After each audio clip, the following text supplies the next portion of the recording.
Welcome back, horror lovers. Tonight, we bring you a chilling compilation of true dark web stories that will keep you on the edge of your seat.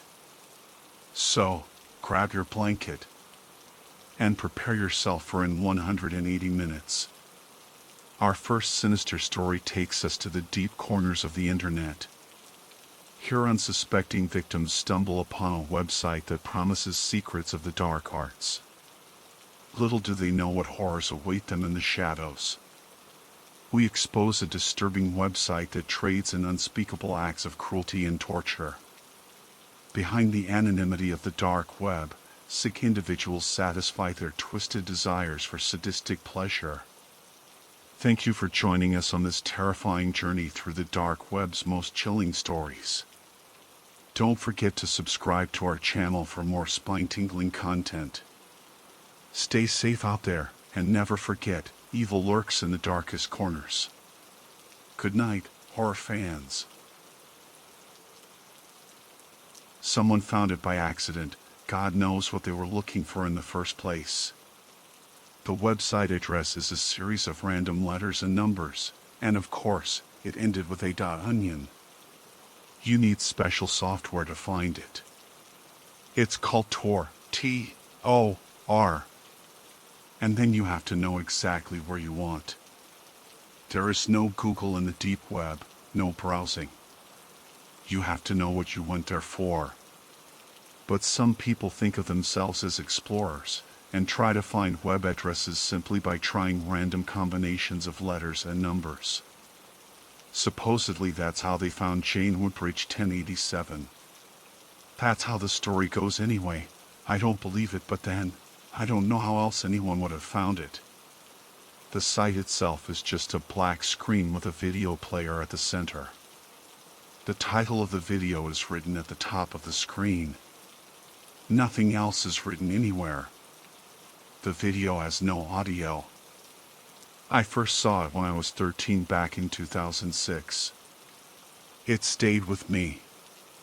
It wasn't graphic, but still, I never forgot it. Which is why, what's happening now has been keeping me up every night. It's like this nagging thing I've had in the back of my mind since I was a kid, and now it's at the forefront of my brain. It's all I think about. When I was 13, my best friend's older brother lived in their basement. Every now and then we would go down and try to get a turn at whatever PC game he was into at the time. One day, we went down to find him reading a forum.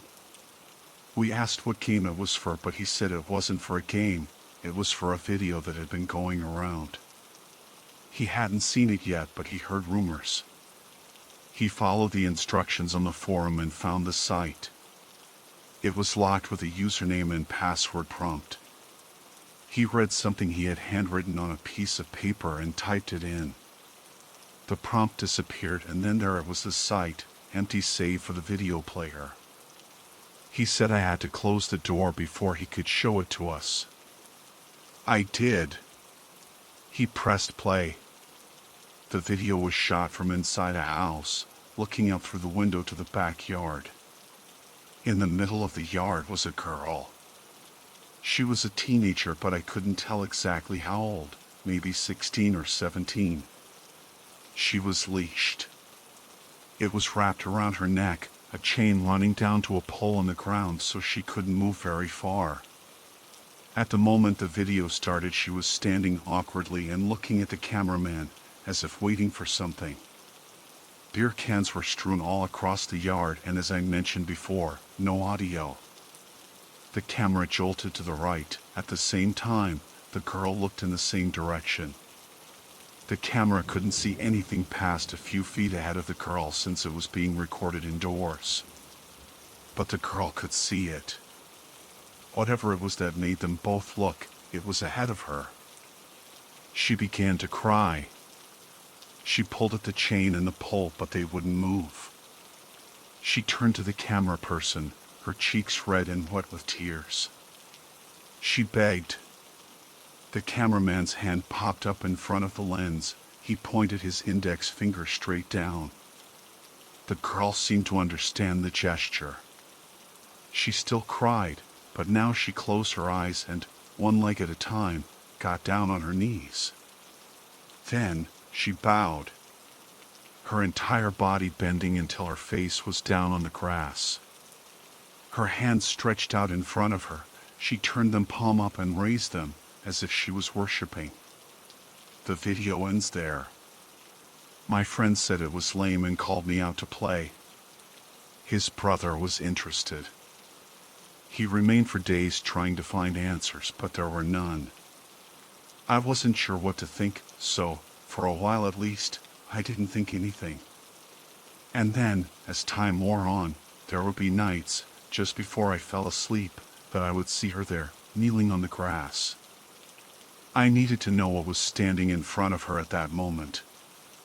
More than anything, I needed to know what she saw. Once, a year or two later, when we were sitting at the back porch, my friend's brother joined us as he smoked a cigarette. I asked if he ever found out who the girl was or anything else about the video. He said no one knew the girl. He was talking about the entire online community. They had looked for every girl with that name they could find. Nothing ever came of it. But he did say one thing which was very strange. He said the brand of the beers that were all over the yard didn't exist. Not in America or any country. This was such a strange additive that, again, I just couldn't stop thinking about it. And then, when I was 16, in the winter of 2009, a small news story went viral. The story was of a girl who had gone missing after going out for a walk with her friends. Two of her friends said she had been acting strange days before her disappearance, as if she was afraid of something. They had been walking home from school one day and she just ran without warning. They couldn't catch up, and no one could find her after that. Her own parents confirmed what the two girls had told them of their daughter's behavior, telling police that she had recently developed a fear of mirrors. Her name was Jane Woodbridge. She was 17.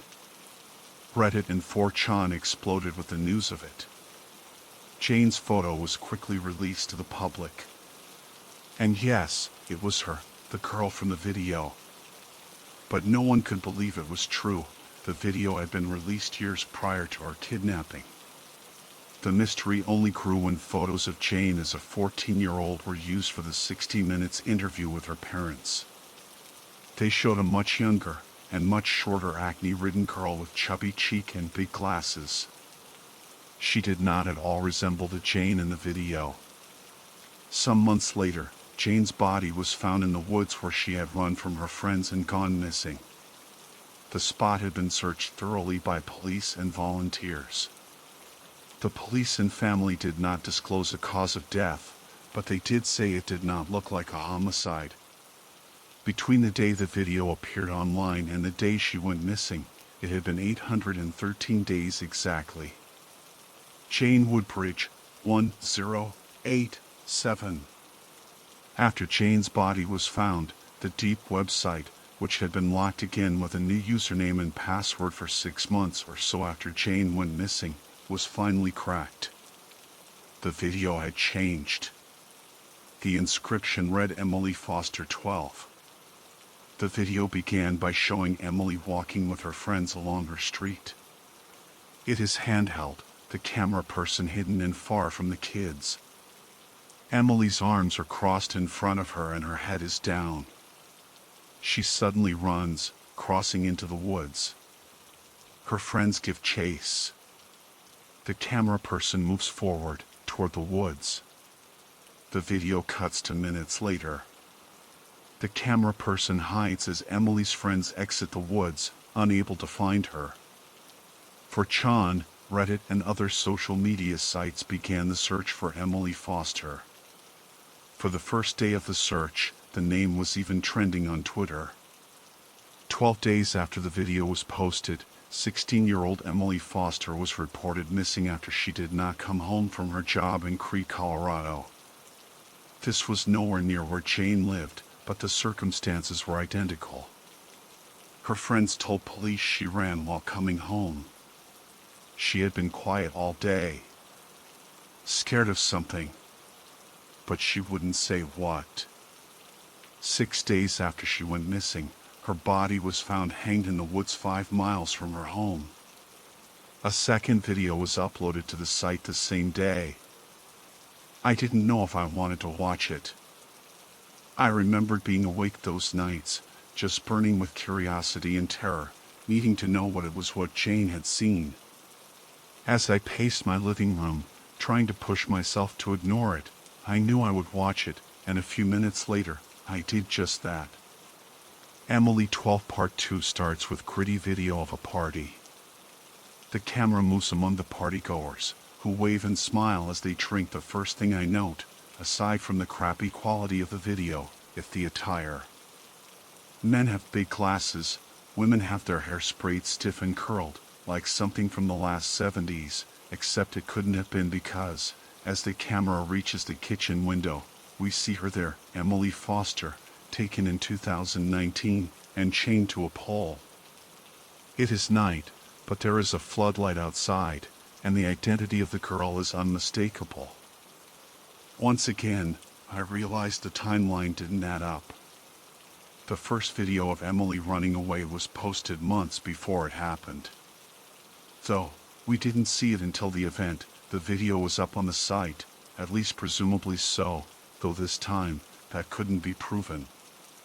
Emily stands and cries in the backyard. The cameraman raises his beer, the same beer as that which littered the yard in the previous video, as if giving her a toast. Emily is suddenly alert. As if she heard something. She looks back to the dark behind her, listening. The man once again points to the ground, but Emily refuses to kneel. He tries 2 more times, but she stomps her foot in defiance. She turns to the black behind her, as if she heard something, and starts to scream. The cameraman turns back to the house. Everyone now has their back turned to the camera, all facing away from Emily. They stand there, their backs to us, doing nothing else. The video ends. Again, I felt sick. I decided I was done with it. I left the site and the computer. I put it out of my mind and decided I wouldn't dig anymore. I didn't care who was next. I was done. And then, a few months later, the site updated. It was all over Reddit. Everyone was talking about the diary. I couldn't help myself. I went back on. I needed to know. Instead of a video, there was a picture. It was the cover of a red diary. The label read, "This diary is the property of," but the name had been scratched off. There was an arrow at the bottom. I clicked it and the picture changed to the first 2 pages of the diary. The date read August 9th, but the year had also been scratched off. The first few pages were regular diary entries. It belonged to a girl in middle school, or at least it read that way. Then there was a really strange entry. Unlike the others, it wasn't about the boys in her class she had a crush on, or her friends who mostly liked her for her pool. This one was about her sister who had died a year earlier from anaphylactic shock. It read, "It's been 1 year today since Cindy died. My mom said if I can't talk about it, I should write about it, and I definitely can't talk about it. It was the worst night of my life. I can still feel the bunk bed shaking. And I hear her choking. But the worst part, even worse than hearing my sister dying, is remembering how I just lay there, listening. Too afraid to do anything. Until finally, the shaking stopped. She had been bitten by a spider. It wasn't super venomous, but she was allergic. Mom got rid of the bunk beds, but when I wake up, I still see her arms sticking out above me. Then my eyes adjust and I realize I'm just looking at the ceiling. One night, I woke up feeling like I was being watched. The feeling was so strong that I was more scared of turning the light on than I was of being in the dark. What if I see what's watching me? And then I noticed that the terrible feeling was all coming from one spot in my room. Not a dark corner where something might be hiding, but the stand-up mirror on by my closet door. I got up and walked over to it, hoping that seeing it up close would lessen my fear a little. But I still hadn't turned the light on, so all I saw was my silhouette.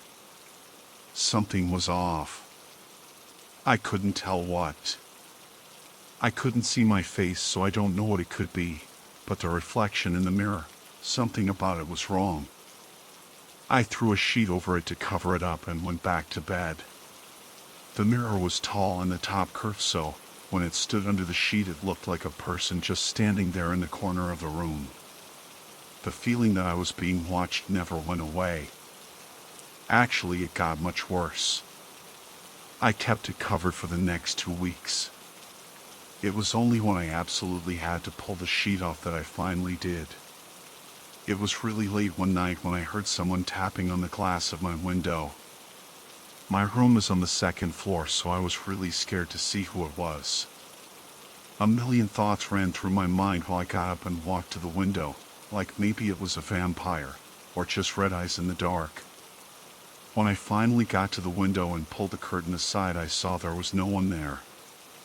It wasn't until that moment that I realized the tapping was coming from behind me. It was coming from the mirror. I was shaking worse than ever. My mouth was dry, my legs weak. But I had to know what it was. I pulled the sheet down. The tapping stopped. Again, it was too dark to see my reflection, but that wasn't my focus anymore, because now I looked past myself to the rest of the room and I saw something I didn't recognize.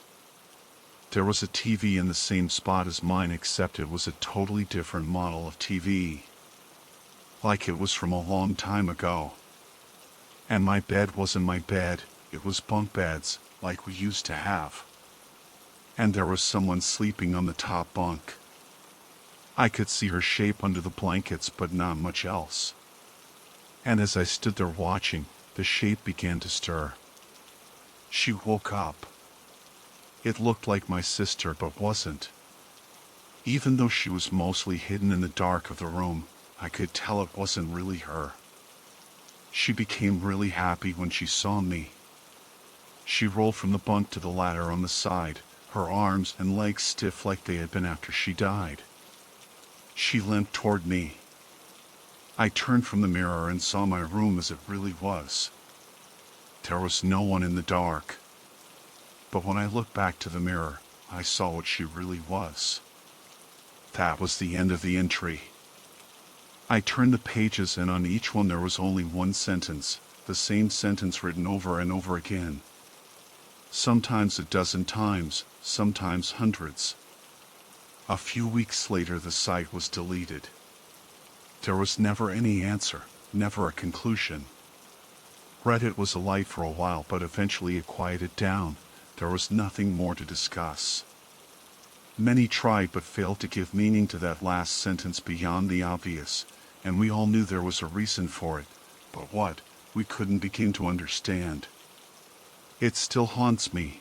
It haunts me to wonder about what she saw that night, and the nights that followed. The sentence that covered the rest of the diary was simply, "Don't look in the mirror."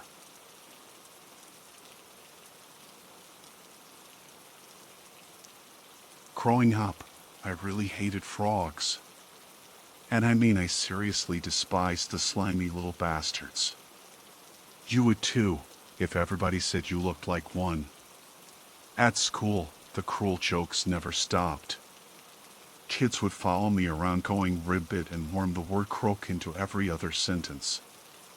Then one morning, as I shoulder charged my way along a busy corridor, an older boy took one look at me and said, "Hey Kermit." Even the principal laughed. And so, from that day forth, I was known only as Kermit. Now what made these frog-related taunts especially ironic was the fact my mom looked like a fairy tale princess. She had long dark hair that draped past her shoulders and striking green eyes. Anytime she came within a half-mile of the school, my classmates would all say, "Your mom's a total babe, Kermit." Thinking about her now, some 2 decades later, still gets me choked up. Unfortunately, my daughter's reached the age where she's become a mini KGB officer. Her non-stop questions are, mostly, a rapid-fire barrage of harmless nonsense. Have you ever ridden a hot air balloon, Daddy? What's your favorite color, hamster? But every so often, she'll ask an especially tricky one. Like, what's wrong with your hands? Or, how come I've only got 2 grandparents? For years I've danced around the story of how my family fell apart, but now seems as good a time as any to dredge up some bad memories. See, when I was a boy, my mom took me on these treasure hunts. We'd traipse up and down the beach behind our cottage, through stinking seaweed and crab shells. And all the while, she'd hum this soft little tune. Dee, dee dee, dun-da-dee. When I asked Mom what she hoped to find out there, she'd say she couldn't really remember, only that it was big and gray. But lots of things are big and gray, I said. How would we know we found the right one? She closed her eyes, her expression all wistful. Because it'll feel wet and slimy. And so, without actually knowing what to search for, we rummaged through broken bottles, kelp, rusted Coke cans, and whatever else washed up on shore. Dad never joined these hunts. He spent his days out on boats and his nights drinking in a little pub called the Harbor Inn, where he'd show off pictures of Mom and say, "Quite a catch, huh?" Most nights he'd stagger home, completely pissed, sometime after 2 a.m., stinking of both fish guts and whiskey. Every so often he'd insist Mom go find a job to help earn some money, even though things never ended well. Because of her terrible memory, Mom either forgot to turn off an oven or return from her lunch break on time. She couldn't stomach criticism either. Sooner or later, a coworker would remark about how she styled her hair or wore her makeup, then she'd quit on the spot. Given her bullheadedness and the general effect she had on men, I never understood why she stayed with Dad. There was plenty of fish in the sea, after all. And he treated her like something stuck to the bottom of his boot. She wasn't exactly short of suitors, either. During our treasure hunts, countless guys invented flimsy excuses to chat her up. On Saturdays, my old man made me join him on fishing expeditions so he could teach me how to properly navigate waves. The 2 of us went out on this little rowboat with our fishing poles, and any time I made a catch he'd thump my back hard and say, "You're a chip off the old block." Although only in his 30s, a hard upbringing meant Dad looked much, much older.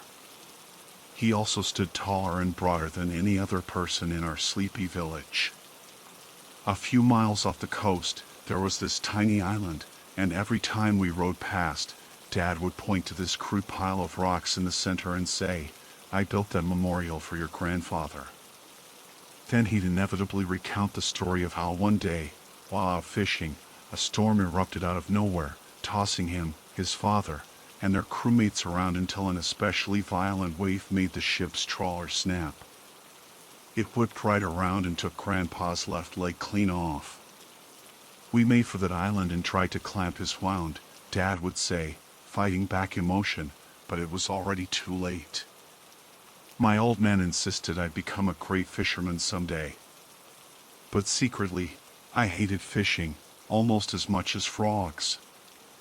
I hated the awkward motion of the boat. I hated the salty sea air. I hated the chafing wind that turned your cheeks red. And above all, I hated the noisy gulls, who always sounded like they were laughing. Those cackles reminded me of the kids at school. One evening, at the dinner table, I worked up the nerve to say all this. "What are you talking about?" Dad slammed his fist against the table hard enough to make the plates rattle and bounce. "Well, fishing's boring and it makes your clothes all stinky." Mom shot me a look, silently advising I drop the subject. It was too late for that, though. "And you're away all the time," I said to Dad. "If it wasn't for our lessons, I don't think I'd remember what you look like." Without warning, he reached over and gave my wrist a sudden tug. I got pinned against the table, the whole right side of my face buried in a mountain of mashed potatoes.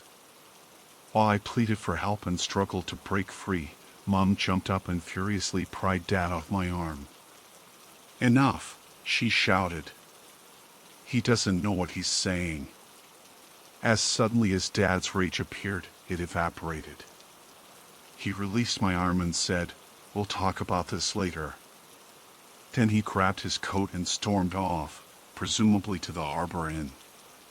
Warm gravy ran down my chin and dripped onto the floor. "Alone with Mom," I said. "Sorry I made him mad, Mommy." She gestured for me to sit on her lap, cradled me into her chest like a teddy bear, and then picked lumps of potato out of my hair. "That's okay, darling. It's not your fault." Sometimes after midnight, a fierce argument erupted downstairs. I tiptoed to the top of the staircase to listen in. After a few minutes of stomping around the ground floor, my father's voice grew louder and angrier until there was a sudden thump. Everything went quiet after that. The next morning, Mom had an ugly purple bruise beneath her left eye.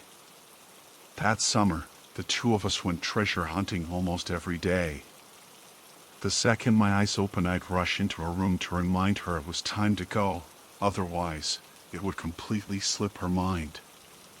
Around July time, she began to suspect her lost thing wasn't actually on the beach, so we searched the village and surrounding hills, constantly on the lookout for something big and gray. "Why would what you lost be all the way out here?" I asked one afternoon, as we picnicked on a grassy knoll overlooking the coast.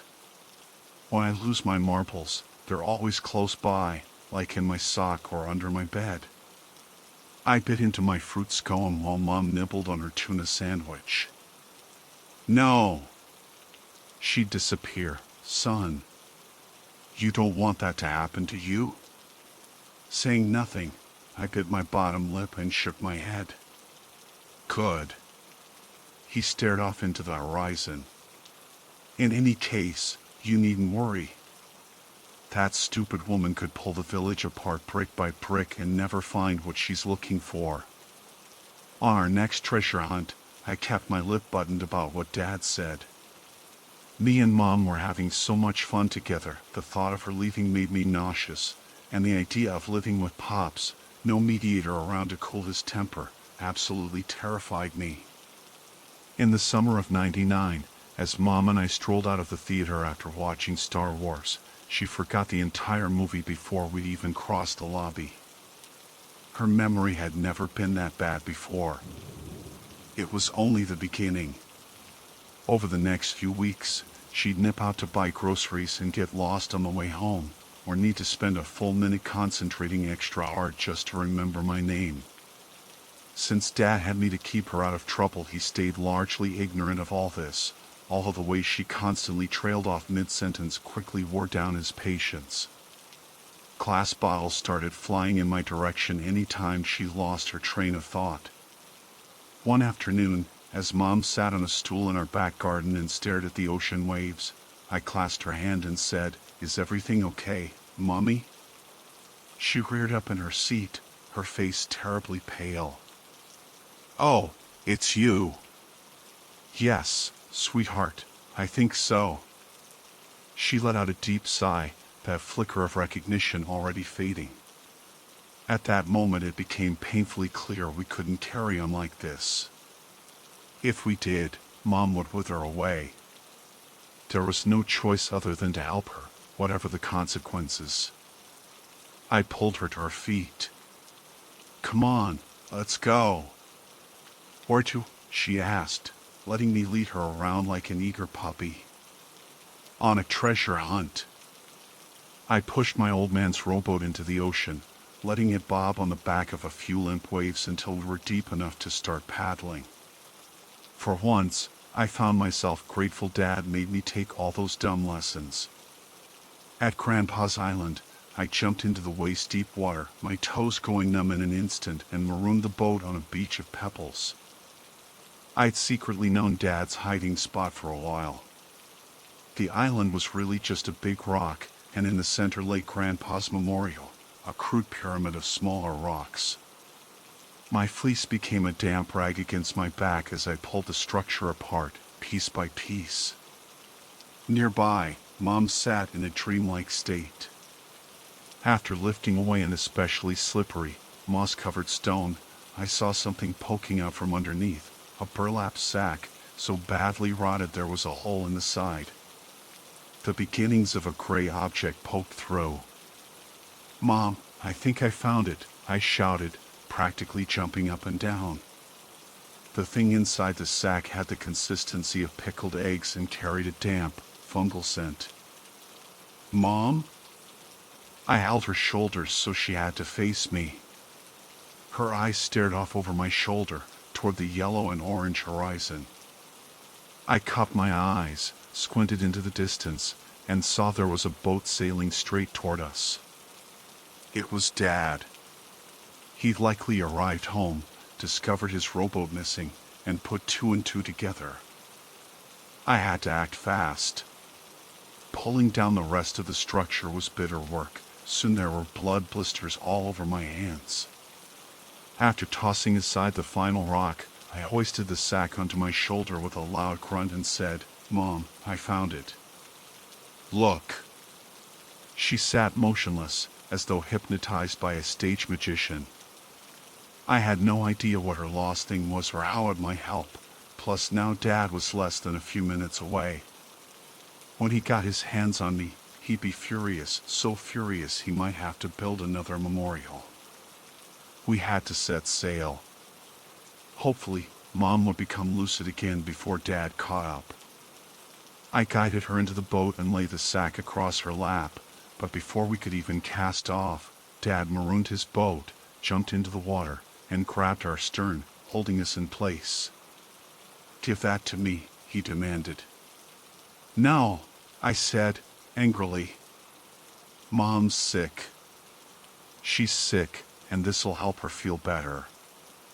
It won't make her better, it'll make her leave. Is that what you want? Better she leaves than stays like this." He clenched his jaw and stuck me in the left temple, which knocked me onto the wooden boards. I rolled from side to side, clutching my burning eye socket. At that moment, Dad was prepared to kill me. Better his family passed away in a freak boating accident than abandon him for being an asshole, right? The violent action snapped Mom out of her daze. She fumbled for words. "Who said that? What happened? Where?" As her eyes flicked between me, Dad, and the thing on her lap, the realization hit her like a lightning bolt. Dad tried to snatch her object away, but Mom held on tight and went along with it. The rotted sack practically disintegrated as the two of them wrestled around, then the thing inside fell out and slumped over the bow. Whatever it was kinda looked like a wetsuit. Dad seized Mom's wrists before she could scoop it up. Still feeling every heartbeat along the left side of my face, I fumbled around, grabbed a paddle, bounced up, and then brought the end down across the back of Dad's head. His upper torso sprawled forward, into the boat. Rubbing the swollen goose-egg already forming around the back of his skull, he straightened up, pupils badly dilated. Before he could lunge at Mom a second time, I threw myself between them and held out the paddle like a shield while she fumbled around. With barely any effort, Dad wrestled away my oar, the boat tipping wildly to the port side. Salt water splashed over all three of us as he repeatedly struck me in the face, and then stars danced in front of my eyes. I vaguely remember lying flat on my back, a river of blood spewing from my nostrils, and watching a hazy, upside-down Mom slide the wetsuit thing up her legs and torso. It made a noise like dog food escaping from a tin. Dad made one final, desperate attempt to stop her by leaping forward, arms outstretched. The sudden shift in weight rocked the boat, almost to the point of tipping to the starboard side, but then both my parents plummeted overboard. The vessel quickly rebalanced, taking on a little water. A column of white foam hissed into the air. It was followed by a sharp yelp. Then, gurgles. I rolled onto my stomach and peeked over the side, just in time to watch a stream of bubbles disappear. Quickly the water turned light pink. Then a gray skull, capped by a single dorsal fin, appeared beneath the surface. As two webbed hands reached out of the water and wrapped around the side of the boat, I scrambled away, fumbling wildly for a paddle or a rock, for anything to defend myself with. Directly in front of me, a sea creature hoisted itself into view. The humanoid beast had fish-like scales, seaweed-colored hair straggling from the top of a wet skull, and deep, green eyes. The creature's mouth whitened, revealing countless rows of serrated teeth. It slowly raised a webbed hand, identical to mine in all ways except color. And then it made a series of liquid gurgles. Those sounds followed a simple pattern, dee, dee dee, dun da dee. I studied my hands. My stupid, ugly, webbed hands, the same ones that earned me the nickname Kermit. And as I gazed into the creature's eyes, those familiar green eyes, it became clear who exactly I was gazing at. Mom? In the years since that fateful day, I've learned all about selkies, a sea folk capable of shedding their skin to transform into beautiful women. Pop down to the local library, and you'll find countless fairy tales about cruel men stealing selkies' skin to coerce them to stay on land and have children, ones who can be identified by their webbed hands. But selkies aren't meant to live on land. Not permanently, at least. They either return to the sea or slowly wither away, like my mother. There is, however, one part the old stories always get wrong. They say once selkies return to the ocean, their families never see them again. Today marks the 23rd anniversary of my mom recovering her skin, and every year, at Grandpa's Island, she emerges from the ocean, transforms back into a human, and we have ourselves a family reunion. I told everyone my parents drowned that day. But this year, my daughter's finally old enough to know the truth about my mom. About the selkies. This year, she finally gets to meet her grandmother. I can hardly wait.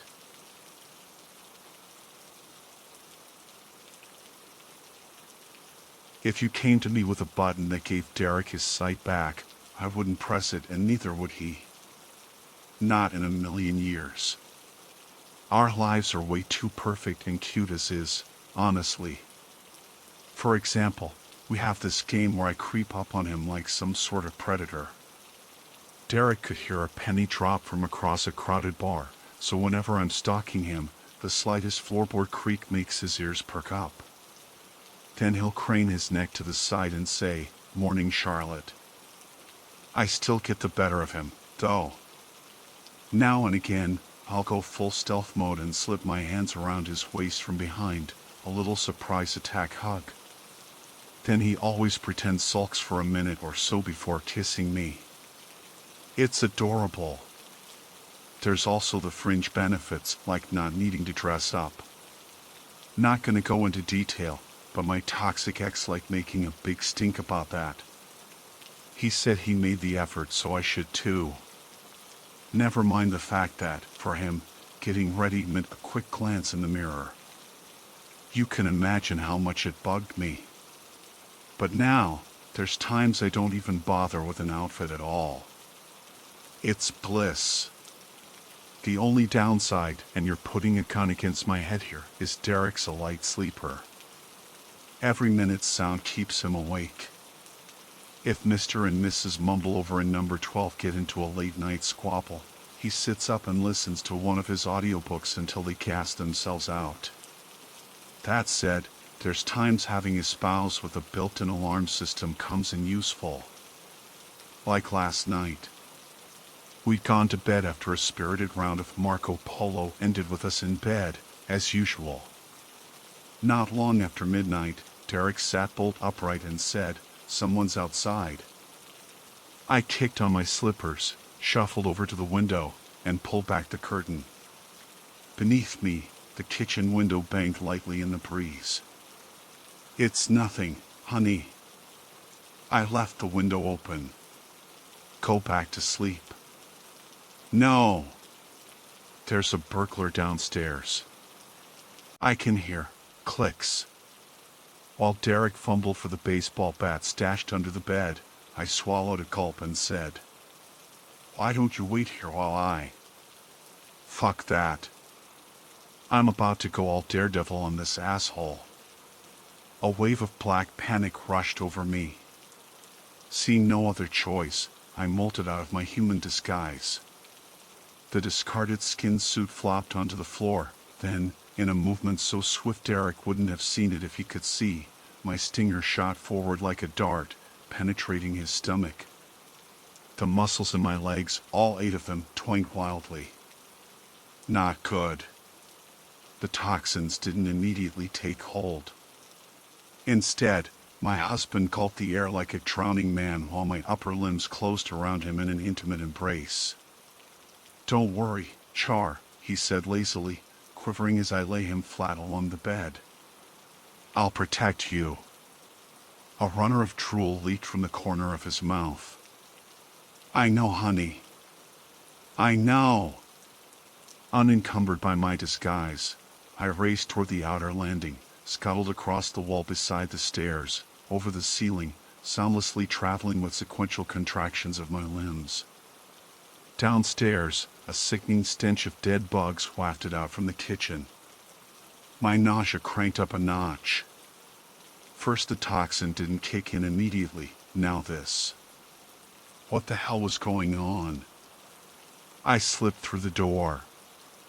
Up ahead, in the darkness, a tall blond man leaned against the center island drinking from a cup of coffee. "Charlotte," he nodded, eyes gleaming in the gloom. "Ryan, you're looking monstrous as ever. What are you doing here?" My voice sounded thin and uncertain. "Scared. Heard you got married. Thought I'd pop by and say congratulations. I would have sent a letter, but, you ghosted me." "That's sweet." He smirked. I circled the outer edge of the room, each limb striking the tiled floor in succession. "So, does he know?" Ryan asked, nodding at a wedding picture mounted against the side wall. "Know what?" Air hissed through his thin lips, a series of rapid clicks. "Oh, about those funny little quirks of yours. The way you hog the bed sheets. Or how you binge-watch that dumb reality show. Love Island." "Yeah, Love Island. And there was one more thing. What was it again?" He pretended to concentrate. "Oh yeah, that you're secretly a giant spider monster? Did you drop that bombshell on the poor bastard yet?" It never came up. Fighting the dry cramp seizing my throat, I said, "Why are you really here?" "You wound me, Char." I honestly just stopped by to say congrats. And there's no hard feelings about how things ended. Fantastic. You can leave the same way you arrived. With a casual expression, he finished his coffee, tossed the empty mug into the sink, and started in the direction of the window. He paused, his back to me. "Although I did travel a long way to get here, and I am absolutely famished." My insides squirmed. "Maybe I'll grab a quick snack. Like a chunk of your visually impaired boy toy? What do you think he would miss less, an arm or a leg?"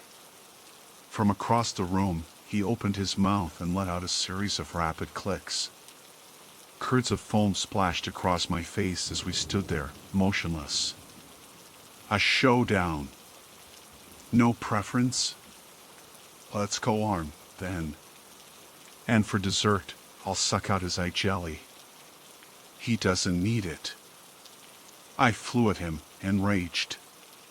In the split second it took me to cross the room, Ryan's body elongated hideously, the spine splitting into segments. From invisible slits along his forearms, razor-sharp, green appendages flicked out like switchblades while mandibles extended through his mouth like a blooming flower. Within seconds, his face became a rubber Halloween mask stretched taut over a skull 2 sizes too big. Before, that effortless transformation irritated me. Now, I was terrified. Those forelegs sliced the air once, twice. At the very last second, I dodged by leaping onto the ceiling with a flex of my legs. Ryan looked up, eyes as yellow as candle flames, before charging into the hall, mandibles clicking away. I raced after him, still upside down.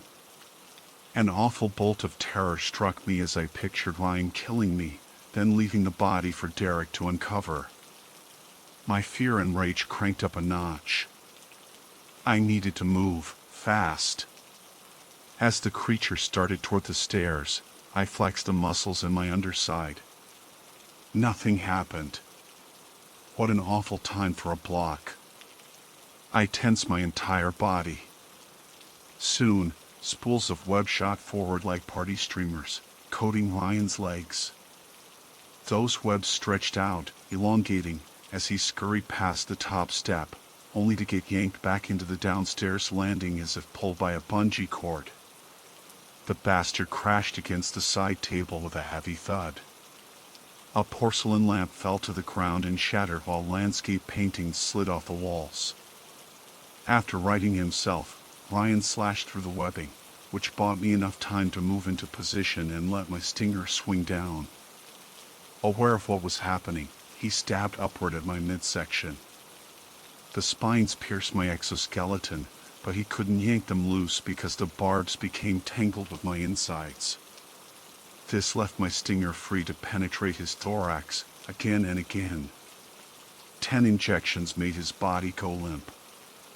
I'd only planned on pumping him full of toxins, but then my muscles suddenly contracted. A loud cry forced its way through my throat, one so loud a conscious Derek would have heard it from miles away. There came this intense, tingly sensation. And then my entire world came crashing down. The next morning, Derek wandered into the kitchen, later than usual.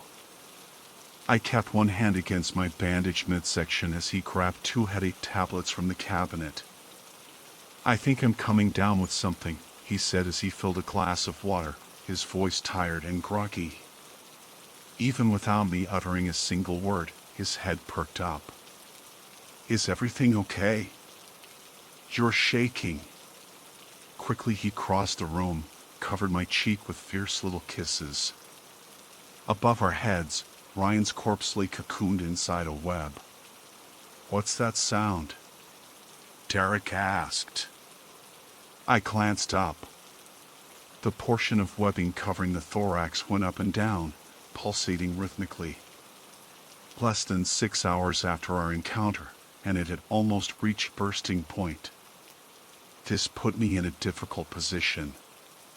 After finishing my coffee, I took a deep breath, laced my hands with Derek's, and sighed.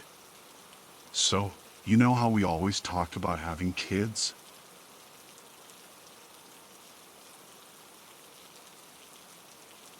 To be perfectly honest, I'm always the last person to follow technology trends. No matter what the gizmo is, I'm always late to the party. You could chalk that up to having different priorities, I suppose. For years, I heard people mention a popular video streaming service, but our family never used to watch a lot of TV. It's just not something we entertained ourselves with. Not that we are vehement anti-television elitists or something like that. We would occasionally sit down and watch a TV show or movie as a family activity. We simply preferred to spend the majority of our time on outdoor activities. I wish that was still the case. A few weeks ago we purchased an ultra-modern 4K widescreen and surround sound system. My wife thought it was completely overkill for our modest viewing habits, but I sweet-talked her into it. I think she was afraid we'd all become couch potatoes. Once we had taken the plunge to high-definition technology, we also needed the corresponding audio and video content to utilize with our new entertainment system. After all, a monitor is just a conduit for whatever media source is playing through it. We didn't have many Blu-ray movies in our film collection, and our cable channel options were dismal at best. We only had the most basic cable package and didn't want to get stuck with a $150 monthly bill for programming we rarely watch. In a moment that I've since come to deeply regret, I remember the video streaming service so many people had mentioned in the past. I had the name of it on the tip of my tongue, but it wouldn't come to me. Eventually I gave up and did a general internet search. Looking back now, that's where our trouble started. Almost immediately I came across an advertised video streaming service called Flixnet. Something about it seemed a little off, but I assumed it was the same monthly pay site that everyone else in the world already subscribed to. Can you understand how an unsavvy technophobe like me might make that mistake? Anyway, I signed us up and plugged the subscription credentials into our new smart TV. After surveying the programming selection available, I was rather underwhelmed, but for $8 a month, it seemed like a harmless gesture. Most of the movies or TV shows available for streaming were mediocre B-grade horror or strange reality shows, but I'd been warned about that. Flixnet apparently went for quantity over quality, as far as their entertainment programming went. Hoping for some better choices, I noticed that for a few more dollars per month, they offered to send out hard copies of better-known movies. Having complained about the poor choices in their streaming section, I texted my wife that I was going to also add their disc service. My wife texted me back with a correction, *disc service. Realizing she was implying I had mistyped the word, I sent her a screen capture of the Flixnet website. It corroborated my spelling of disc, but my English major wife wasn't satisfied with that. She insisted it should be disc, despite what the Flixnet site said. I took her word for it.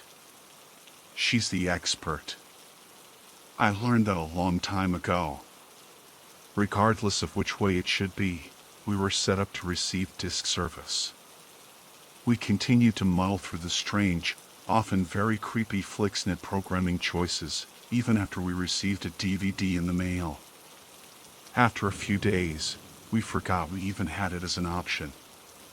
A week or so later, after spending an hour sifting through online choices, my wife remembered the mail DVD. After exhausting the list of frustrating streaming choices, it was a relief to pop in what we assumed would be a blockbuster movie. To my surprise, the DVD didn't even have a title on it. I wasn't sure how the Flixnet staff knew which movie they had sent to us. Once in the player, the drawer closed and the unlabeled media began to play. I can tell you that the next few moments passed without registering for our entire family. We were greeted with the most surreal, terrifying thing I have ever witnessed, once the haze of confusion lifted. At first I thought we were watching ourselves live on closed-circuit television. What filled our massive screen was pre-taped footage of ourselves staring directly at the TV from some previous time. It was incomprehensible. First I looked at the screen and over to my perplexed family. Then we all gazed in absolute confusion at the screen to try to make sense of it. We were stunned by the developing implications. It wasn't live footage. Everyone had on different clothes, and the taped versions of ourselves were unaware we were being filmed. I began to shake in unfocused rage at the uncertainty of the situation. My son and daughter looked at us for reassurance, but there was none to give. My wife and I felt a genuine sense of terror. Worse still, seeing the taped footage of us being totally oblivious made the current situation feel even more terrifying. From the focal point of the footage, it was obvious that our modern TV had somehow been used to spy on us. I wanted to stand up and smash the damn thing in livid fury, But then the unauthorized documentation of our family switched to unauthorized footage of other rooms. I was appalled to see my wife and I talking privately in our bedroom. We don't even have a television in our room, and yet, there we were. I couldn't believe it was happening. How did they do this? Who exactly was behind the disturbing invasion of privacy, and what was their motive? We sent our frightened kids to bed and forced ourselves to watch the rest of the video. As chilling as it was to watch, we had a duty to see it all, to know the gut-wrenching truth. Somehow, they had footage of every room of our home. Often it even came from different angles. The two of us were freaked out so severely that we didn't even know what to do about it. Who would we call to report such a mind-blowing event? Who would believe such an outrageous personal invasion story? How did they get into our home? What else had they seen? Had they spied on the children as they bathed or while my wife and I were intimate? I had never known a real panic attack until the weight of such a violation fell upon us. We were angry, frightened, curious, and speechless. Some unknown entity had invaded our sacred privacy and, through my unwitting ignorance, I had assisted them. How did they do it? Why did they do it, and who were they? Those ugly questions smothered me like a straitjacket.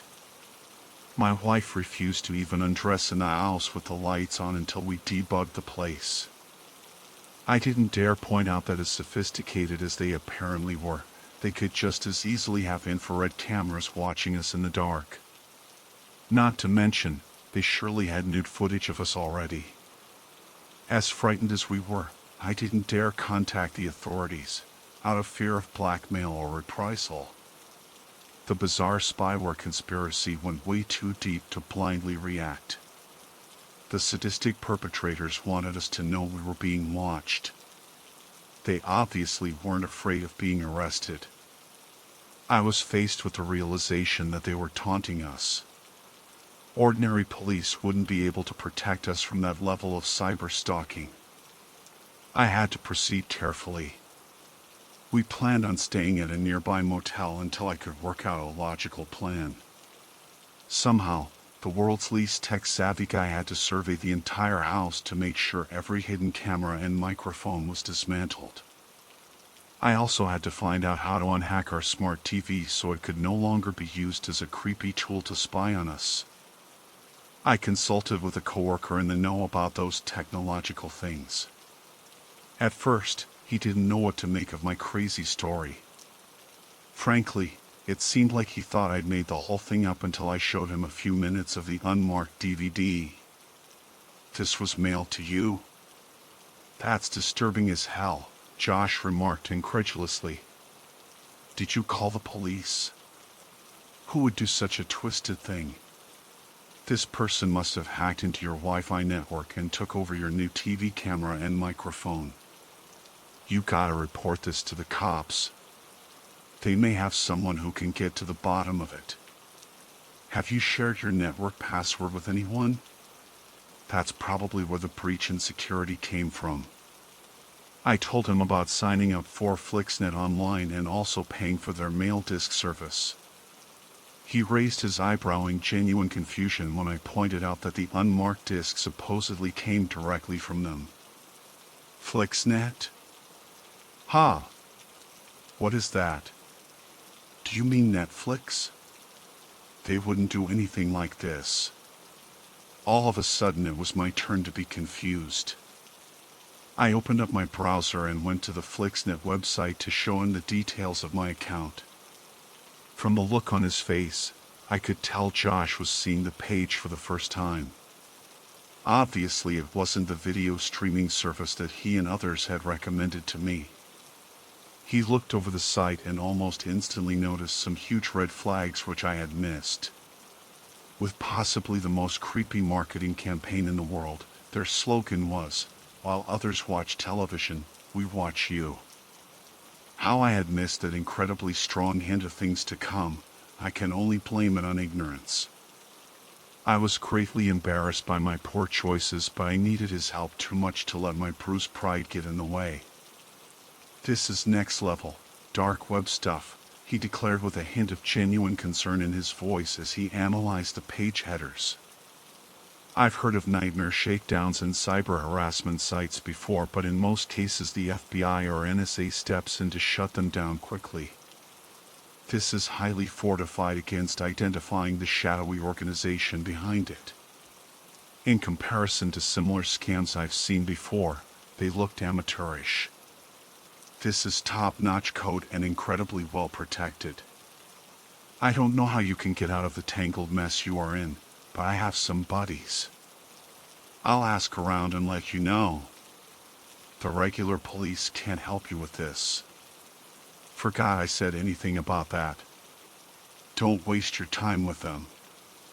It would be way over their heads, and just tip off these criminals to tighten the noose around your neck. If it's a ransomware scheme, they already have control of your home network and possibly even your bank account. I'd get online ASAP from a remote computer and transfer all of your money to another bank. If you are lucky, they haven't already gotten your cash yet. Then you should change your passwords. Good luck, man. You're gonna need it." I took his advice and transferred our savings to another bank. Luckily, it was still there. After changing all online passwords and having new credit cards issued, I left work and went to the motel. The desk clerk saw me pull into the parking lot and ran out to catch me. "This arrived for you this afternoon," he explained while handing me a small brown envelope. It had my name neatly typed on it and the motel's address and our room number below that. At first I thought the clerk was mistaken. No one knew we were staying there. Our mail wasn't being forwarded. Absently I felt of the thick envelope. Before even opening it, I recognized the familiar shape of a DVD Flixnet had found us. I wasn't surprised when I pulled out the unlabeled disc. It was just like the first one. What I didn't expect was what we witnessed on the recording. I couldn't believe it. None of us could. I assumed it would be more hidden camera footage of us at home, but this time it was taped at the motel. My wife started screaming hysterically at the latest unexpected shock. That naturally triggered our kids to cry over her reaction. We gathered our things and left. At that point, I didn't trust any place to be free from their bugging devices, so we just went home. At least there we knew we were being watched. We could act accordingly. Back at our home, I tried to locate all the hidden cameras by watching the first DVD again. Through still frame analysis of the camera's viewing angle, I could approximate where they had been placed in the room. I found 3 micro cameras and was about to smash them to smithereens when my wife reminded me that we'd need them as evidence. After watching the first disc all the way through, I was pretty sure I dismantled most of them, but I had no confidence that there wasn't a few others tucked away elsewhere. We sent the kids to bed and forced ourselves to finish screening the second disc. To our disbelief, the scene switched to my job. From at least 3 different vantage points, my wife and I watched as I tried to explain our surreal predicament to my coworker. Flixnet has somehow infiltrated my office.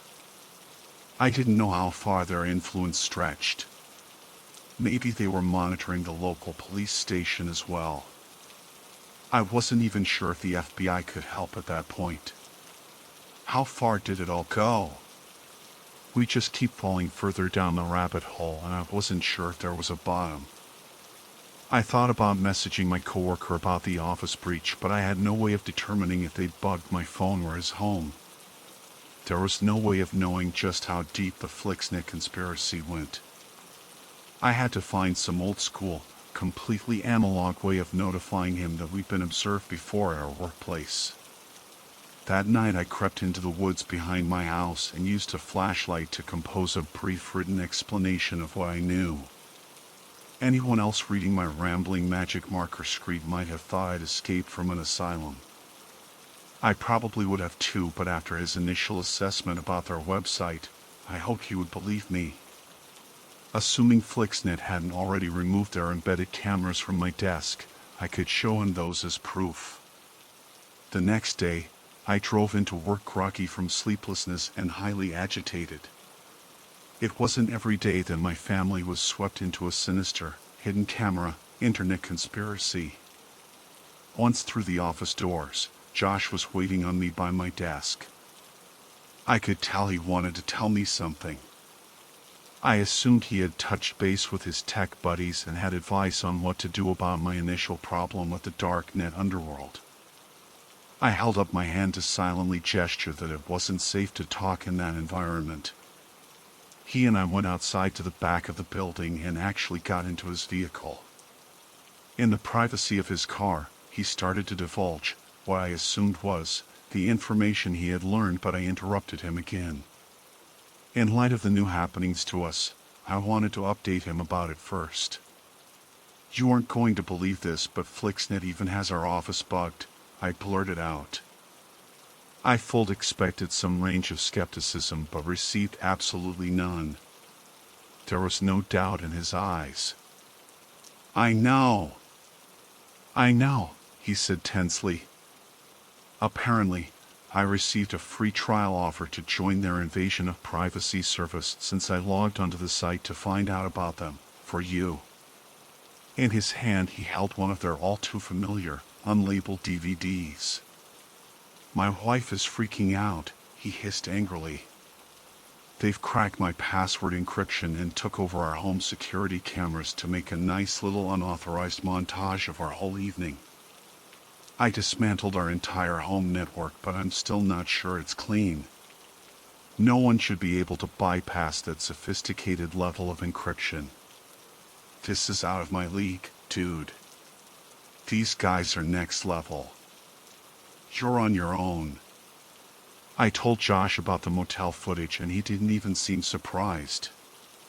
At first I took his apathy to mean that he believed it was logistically possible for them to cover all bases and bug every motel that we might flee to. Then he surmised why I was so bewildered. He explained that I wrongly assumed they had every nearby hotel room bugged. "They wouldn't have to go to that trouble," he reassured. "All they'd have to do is track your SIM card. They could follow it on GPS and track your location to the motel you picked. It wouldn't take but a couple minutes to slip in and plant a few cameras in the room while you were still registering at the front desk. I bet they tapped into the motel security camera or computer and saw the room number as the clerk rented it to you." I sat with my mouth agape at the unbelievable prospect. Why would a shadowy underground entity expend such a precision level of espionage toward my average little family? We aren't celebrities or important politicians. Why would anyone want to go to such extreme lengths to mess with our simple lives?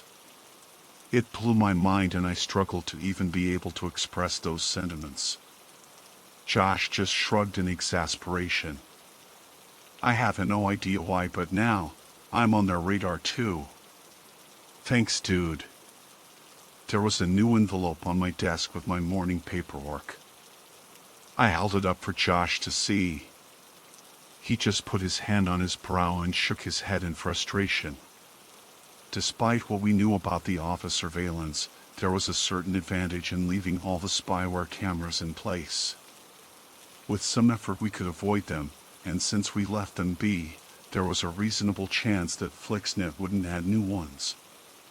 The new DVD on my desk contained another jaw-dropping revelation. They had both of our cars bugged. The disc didn't contain footage of our secret meeting earlier that morning, but I had no doubt it would be on the next disc. They seemed to be everywhere. This older footage was of Josh trying to console his highly agitated wife in their vehicle. There was apparently no place out of reach for this creepy harassment organization. It seemed hopeless. "Maybe we are going about this all wrong," Josh offered. "Instead of trying to make sense of the sheer level of madness or to understand such criminal actions, why waste any more of our energy on it? Why not try to use their customer service info to change your account? What if you logged in right now and changed your plan to drop the DVD delivery service? Are you serious? I stammered. These nuts have literally broken into our homes and vehicles to plant micro-spy devices. You once thought they were after my bank account, for heaven's sake. Why would diabolical criminals like that just stop if I asked them nicely? This is some sadistic mind game to them. I just don't see the point. Who's to say it might not work? He countered. Both of us are so stirred up wanting justice that we can't rationalize the best way to make it stop. Better yet, do they list a tech support phone line? Let's call it and see what they say. If you are careful to avoid getting emotional or threatening them with legal action, it may be as simple as changing a checkbox on the screen. At the very least, we can learn valuable intel from how they react to our change in tactics. To say that I was skeptical was an understatement, but it's not like we had anything more to lose. They held all of the cards. The puppet masters at Flixnet were always 3 steps ahead of us. I decided to try what Josh suggested, more to prove him wrong than of any hope of it actually working. As the number rang, I honestly felt my heart skip a beat. On the other side of the line, I was about to make first contact with a real representative of their thug organization. Hello, this is Denise. How can I help you today, Mr. Phillips? I almost hung up in a panic. How did she know my name?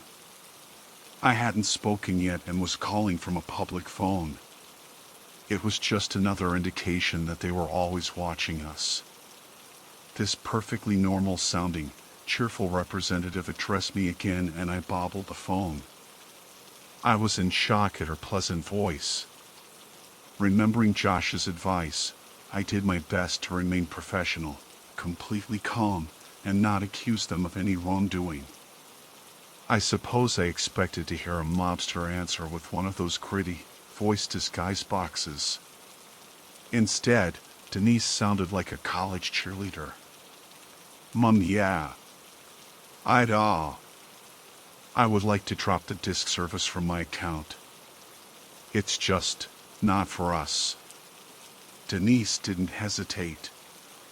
We have a 6-month minimum on the service, but you can break your contract for a nominal fee. We appreciate that you didn't damage our equipment or waste our time with your local law enforcement. The cancellation fee will be $399. Do you want me to go ahead and process that, sir?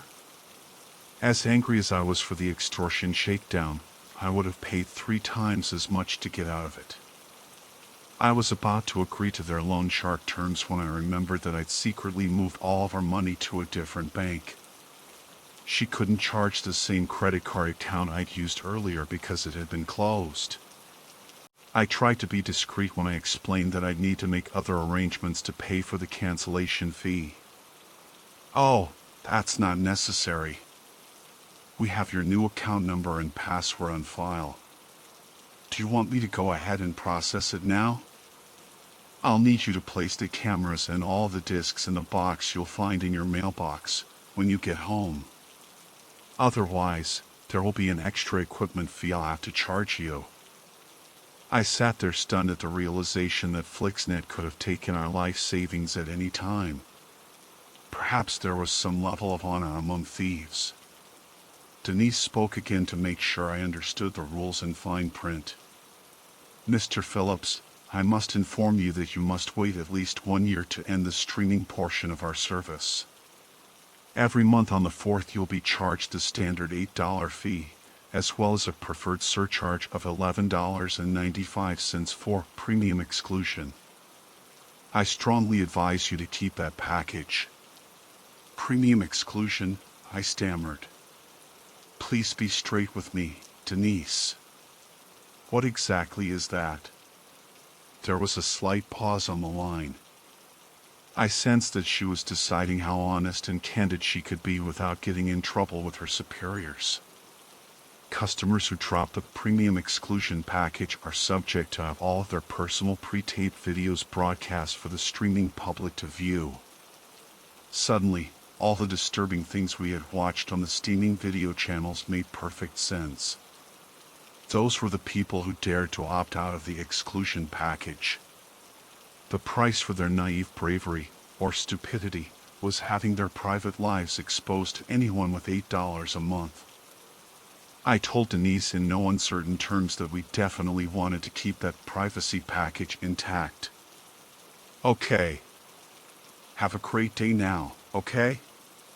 Also, would you tell Mr. Smith that if he wants to end his trial offer, to give us a call at the same number.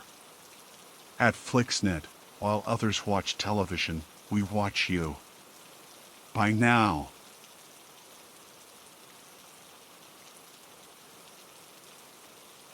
The first thing she noticed was that the lights were out. The second was that her arms and legs were tightly bound. She went to let out a scream in the darkened room, but a gag in her mouth stifled most of it. It tasted heavily of a strong chemical. Almost immediately she realized she had been abducted. Her mind raced to recover the events that led her there. Still groggy from the forced anesthesia, she had no recent memory to reconstruct the pieces. Desperately she worked her hands back and forth, but to no avail. The ropes were too tight and expertly knotted. To avoid ingesting any more of the noxious chemical, she forced her tongue to push the gag away from her mouth. Its harsh residue made her lips and tongue numb, but at last she was free of it. She spat out the astringent taste, and slowly the numbness went away. To her horror, she was in her underwear. Fearing what anyone would in that chilling situation, she did a mental evaluation of her extremities. It didn't feel as if she had been sexually assaulted, but she had obviously lost control of her bladder while unconscious. The unpleasant smell of her urine mixed with the understandable fear made her very nauseous. It was all she could do to keep from adding vomit to the pee and lingering ether residue. Strangely, she did notice a dull ache on the back of her neck. It was as if she had been stung by a bee or burned with a curling iron. Compared to her loss of freedom and far more important worries, the minor stinging sensation was of no real significance. Her family had no significant wealth. If the kidnappers realized that she had no money, there was only one other possible reason for her imprisonment. At first she tried to avoid thinking about it, but the stark reality wouldn't fade. In the smart thinking of a survivor, she decided to use that probable threat as motivation to escape. She dared not yell out, for fear that her unknown abductor might still be nearby. Instead, she rocked back and forth until her body was away from the puddle. On doing so, her feet and hand restraints flexed enough to loosen a bit. Slowly her eyes adjusted to the darkened room. She looked around for any source of escape or weapon, but saw nothing. Just as she neared freeing her hands, a door opened and a large man walked over to her. She pretended to still be unconscious, but he wasn't fooled. Through his black leather mask, he addressed her. His voice was digitized for apparent disguise purposes. "I see you are awake now. You should save your energy and stop trying to get out of those ropes. If you do as you are told, you will be released unharmed. Is that clear?" She instinctually nodded in agreement, even though she didn't believe a word of it. She certainly wanted to take him at his word, but who could trust the promises of a kidnapper? He realized she was just pretending to agree and called her on it. "It's smart of you to be agreeable, but I can tell that you don't believe me." "I understand that. Honestly, if our roles were reversed, I wouldn't believe what I've said to you either, but I am being honest with you. If you are hungry, I will bring you something to eat and drink. I can also bring you a clean change of clothes. Do you want me to do that? I apologize for what happened there." It's an unfortunate side effect of being unconscious through anesthesia. She nodded solemnly. In the back of her mind, she was afraid of what he might do if she said no. She was also afraid of accepting his offer for clean clothes. It undoubtedly meant changing in front of him. Then she would be even more vulnerable. Most of all, she was afraid to ask him why she was there and what he intended to do. Once again, her faceless abductor surmised what she was thinking. If you are worried about me remaining in the room while you change, you can relax. We aren't barbarians here. If we wanted to harm you, we could have easily done so while you were unconscious. As a matter of fact, if we really had ill intent in mind, you wouldn't have regained consciousness. For what was supposed to be words of comfort, they failed to make her feel any better. A shiver ran down her spine at the thought of being so completely powerless. She was also struck by his odd use of we. Also for him to boldly suggest that they were somehow civilized kidnappers. She wisely refrained from pointing out how contradictory those words were with the facts. The whole thing might have actually been humorous under less terrifying circumstances. Clearly they thought very highly of themselves.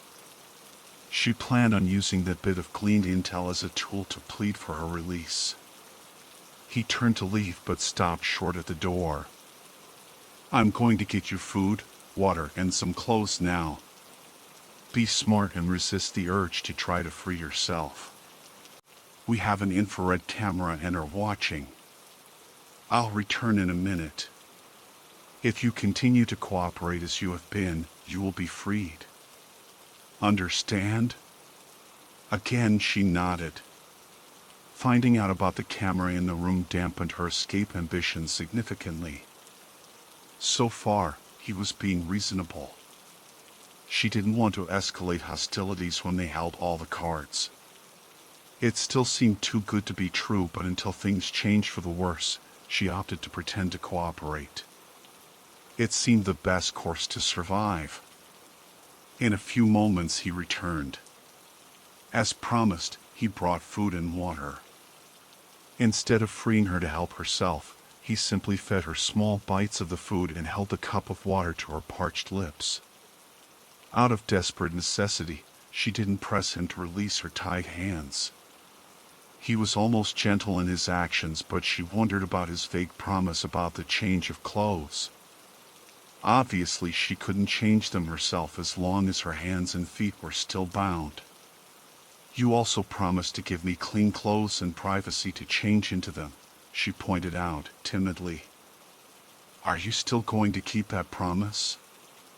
The kidnapper's mask betrayed no expression, but she sensed he was possibly smiling at her sudden burst of nervous courage. I'm afraid that I had to deceive you, he sheepishly admitted through the vocoder.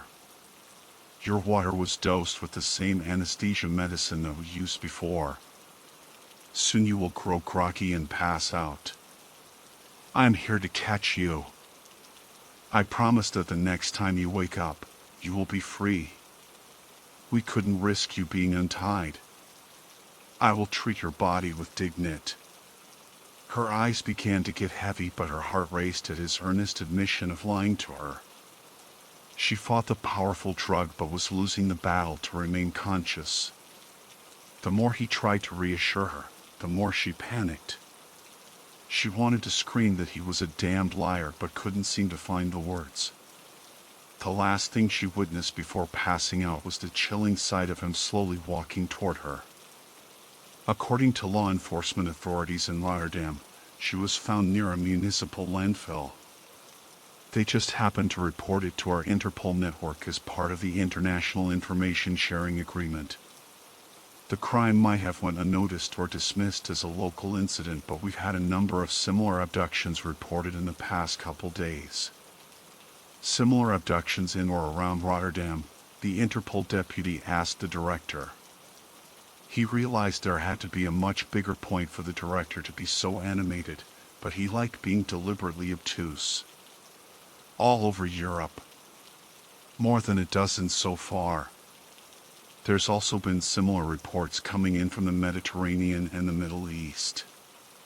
I don't know what's going on, but it's no coincidence. This is some sort of connected event and we have to get to the bottom of it. Europe, the Mediterranean, and the Middle East. Those places are thousands of kilometers apart. How could they possibly be connected? It's in the similarity of the crimes, Director Homeway explained. They all seem to have certain details in common. While the gender of the abducted isn't always the same, so far they have been released with only minor injuries. Sworn affidavits taken from the victims describe an almost parallel experience, despite taking place in completely different countries, or in some cases, different continents. So far, there appears to be no obvious personal ties between any of them. It's as if the kidnappers followed the same rule book and compared notes. His chief deputy marveled at the details as they were explained. Were the minor injuries consistent from one case to the others? He asked. The director smiled. I was wondering how long it would take for you to explore that line of thought. There's a good reason for why you are my chief investigator, he praised. I can always count on you to be methodical and thorough. I'm assigning the case to you. I know you'll be able to uncover the baffling connection to these bizarre, unusual abductions.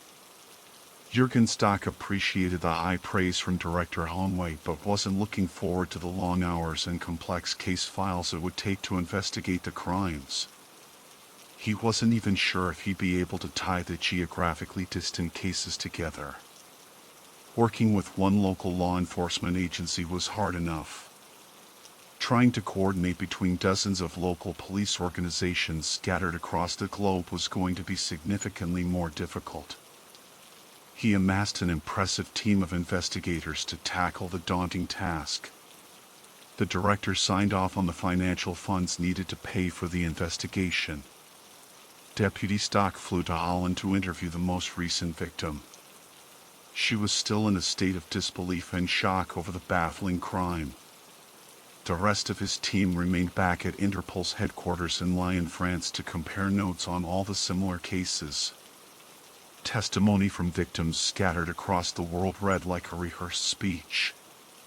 They had no prior memory of the events that lead to their abduction. They awoke bound and gagged in a darkened place. Their captors were basically polite, and then promised to release them if they cooperated. It wasn't long before a greater pattern in the deepening mystery would emerge. All known cases involved the victims having a small wound on the back of their necks.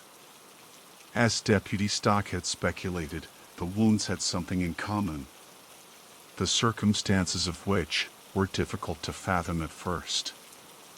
From what I can see in the original interview photos, it appears to be some sort of icon made against the victim's skin with a branding iron.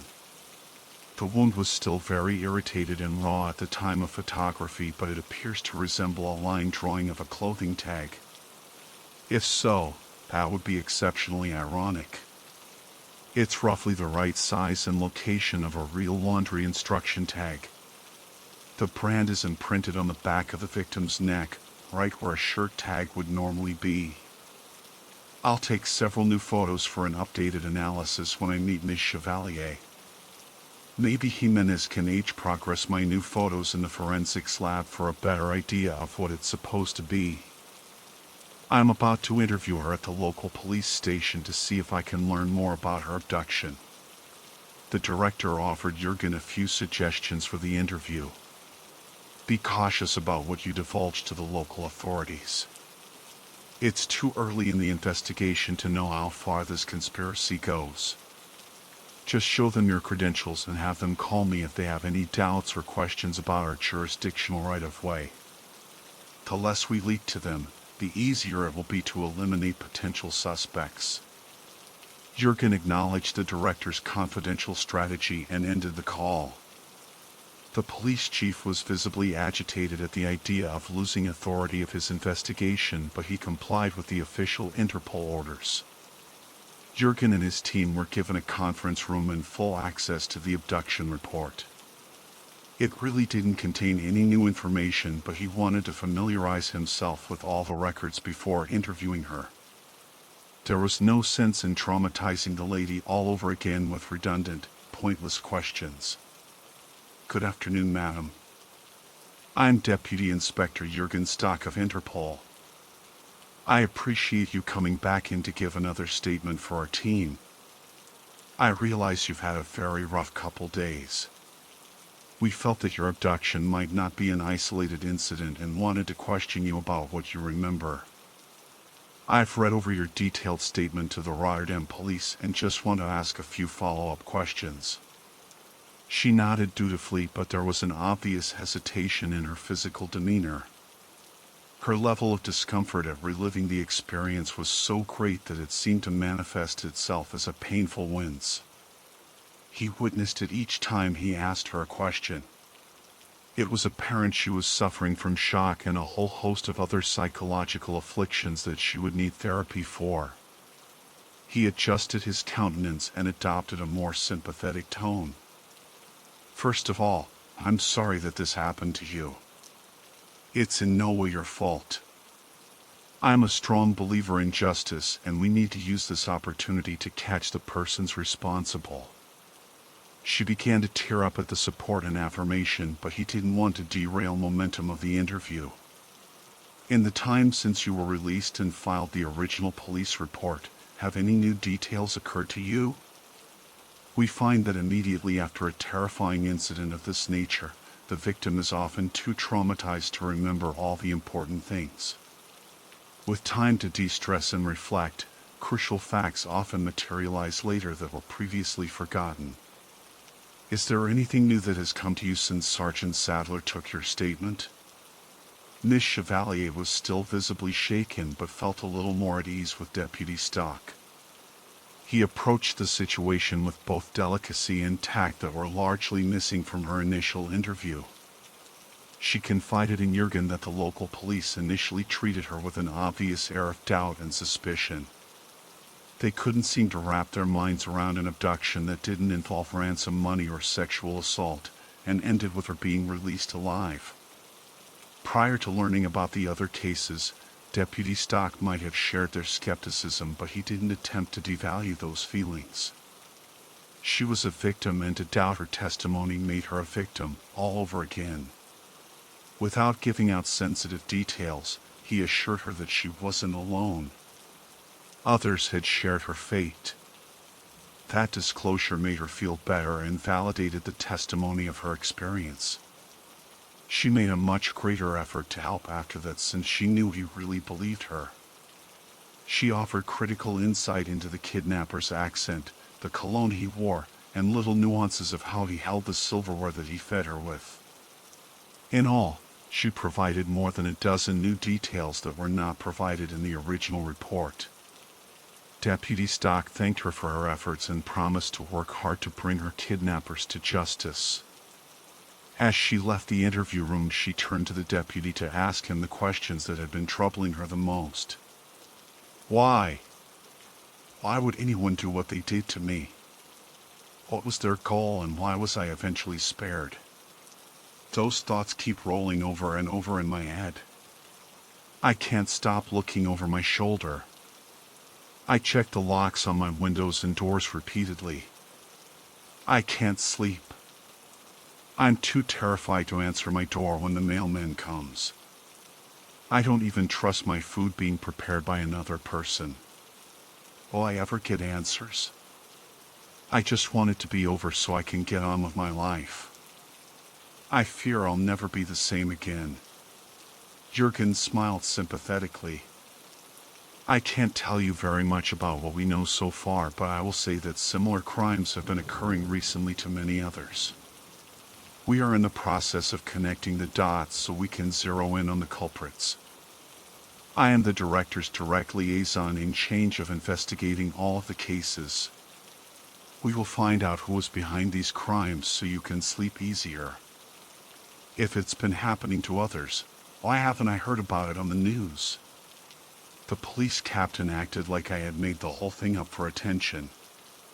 Why would they try to humiliate me if they knew I was telling the truth? Miss Chevalier demanded. That's just it, ma'am. They don't know about the other abduction instances. The ones we know about occurred in other places outside the Rotterdam jurisdiction. We've just now realized there is a connection.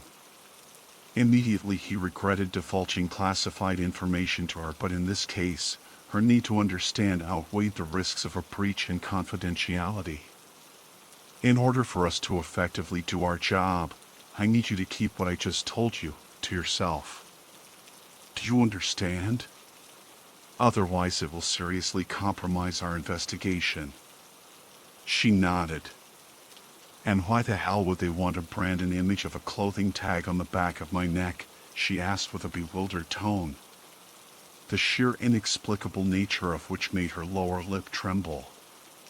Her final question made Jurgen remember that he needed to take newer photos. We don't know the answer to that yet, but if you don't mind, I'd like to take a couple more shots of your wound since it's had a couple more days to heal. If the image is clearer, we can search for it using our database to see if it has any known gang or cartel associations. Miss Chevalier dutifully bowed her head for Deputy Stock to shoot the updated images.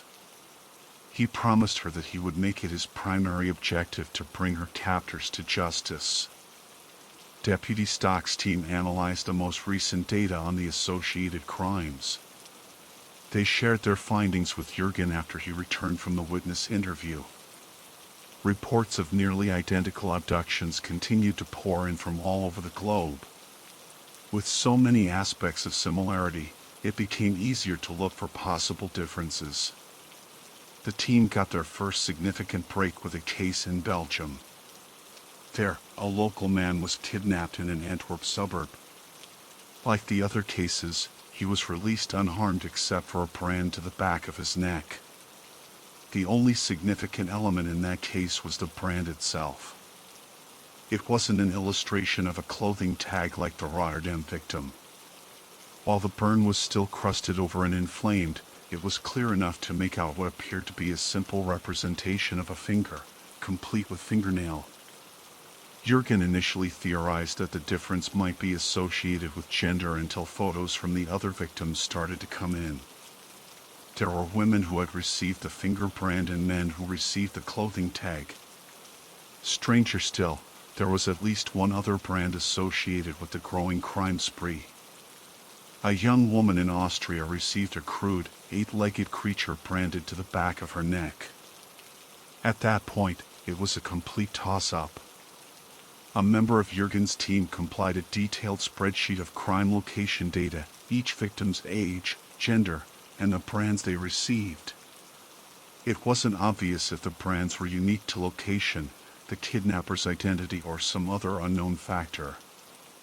There were so many possible variables that it could mean anything, or absolutely nothing at all. Although unlikely, the choice of brands burned onto the victims could be completely random. Jurgen felt there was too much coordinated organization and synchronicity for it to be meaningless, but he couldn't find a pattern.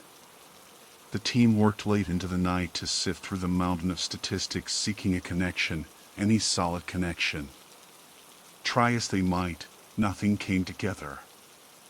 Jurgen called headquarters to deliver his nightly report. Director Allenway listened with great interest as his deputy relayed their findings and running theories. When he admitted that their progress had recently stalled, the director asked for the photos and spreadsheet to be emailed to him.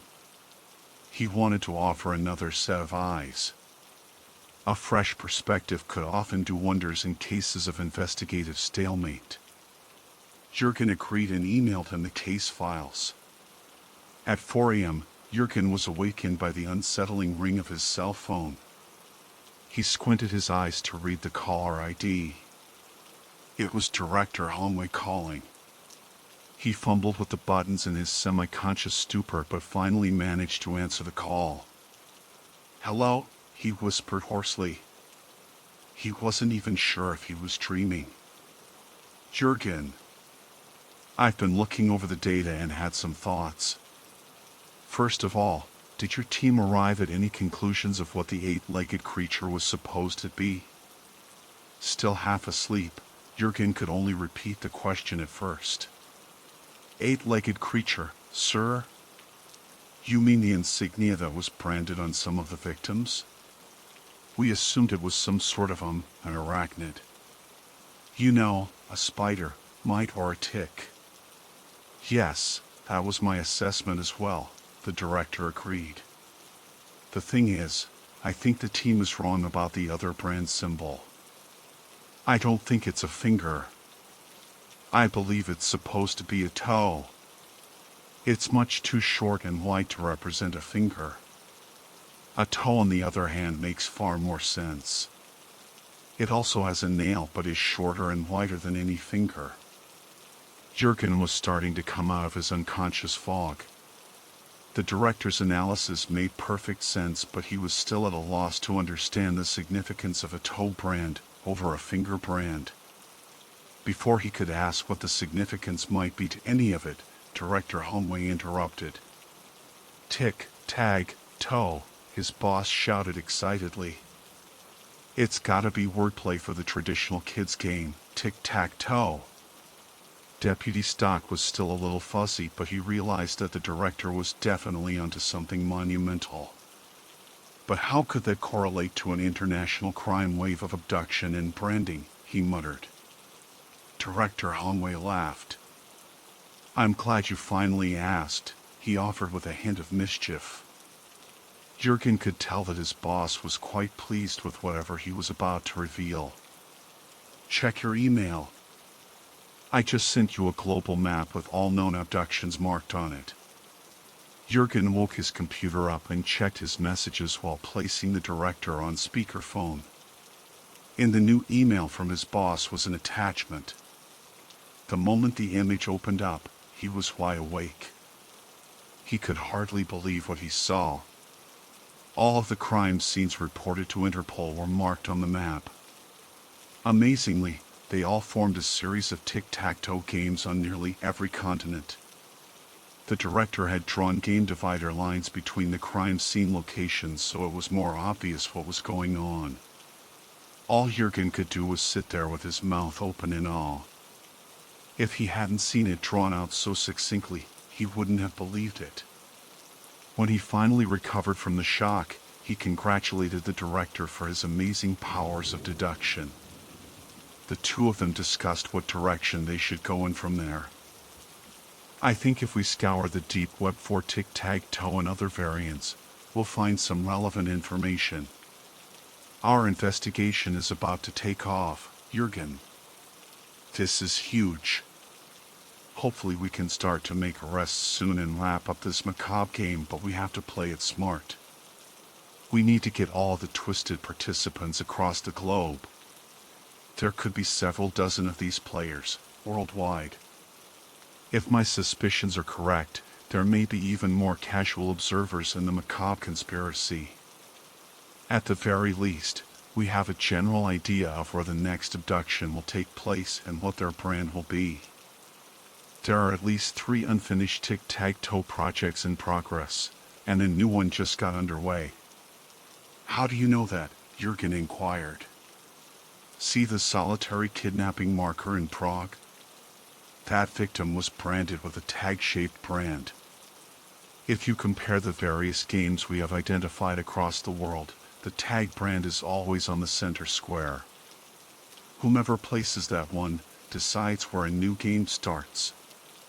There are too many city and town variables around a new location to guess where the players will strike next. We should concentrate on the 2 active games that are nearing completion. To align with the other linear abductions in the Argentina game, a toe brander will try to abduct someone in or around Buenos Aires next. I can have a team assembled there this afternoon, sir, Jurgen offered enthusiastically. No. As I said, we will need to approach this all at once. If we make a handful of arrests in Argentina, our visual presence at the crime scene will cause the other participants to go dark. We have to coordinate our arrests worldwide to nab all of them simultaneously. Let's see if we can shut down the entire criminal syndicate." Not surprisingly, the director's hunch about the deep web was correct. A keyword search revealed a seedy underground group called Tic-Tag-Toe. It consisted of a message board where all parties used pseudonyms and spoke in thinly veiled code phrases. It was immediately obvious that the active participants of the message board were directly tied to the crimes that Interpol was investigating. The group had started out as a fantasy role-playing subculture of serial killer enthusiasts. At some point, pretending was no longer enough and they formed their very own no-kill imitation club. Director Hanway hoped to use the collected DNS data to uncover the identities of the criminals behind the anonymous avatars. It was going to be a real challenge to ping their IP addresses without spooking the entire group.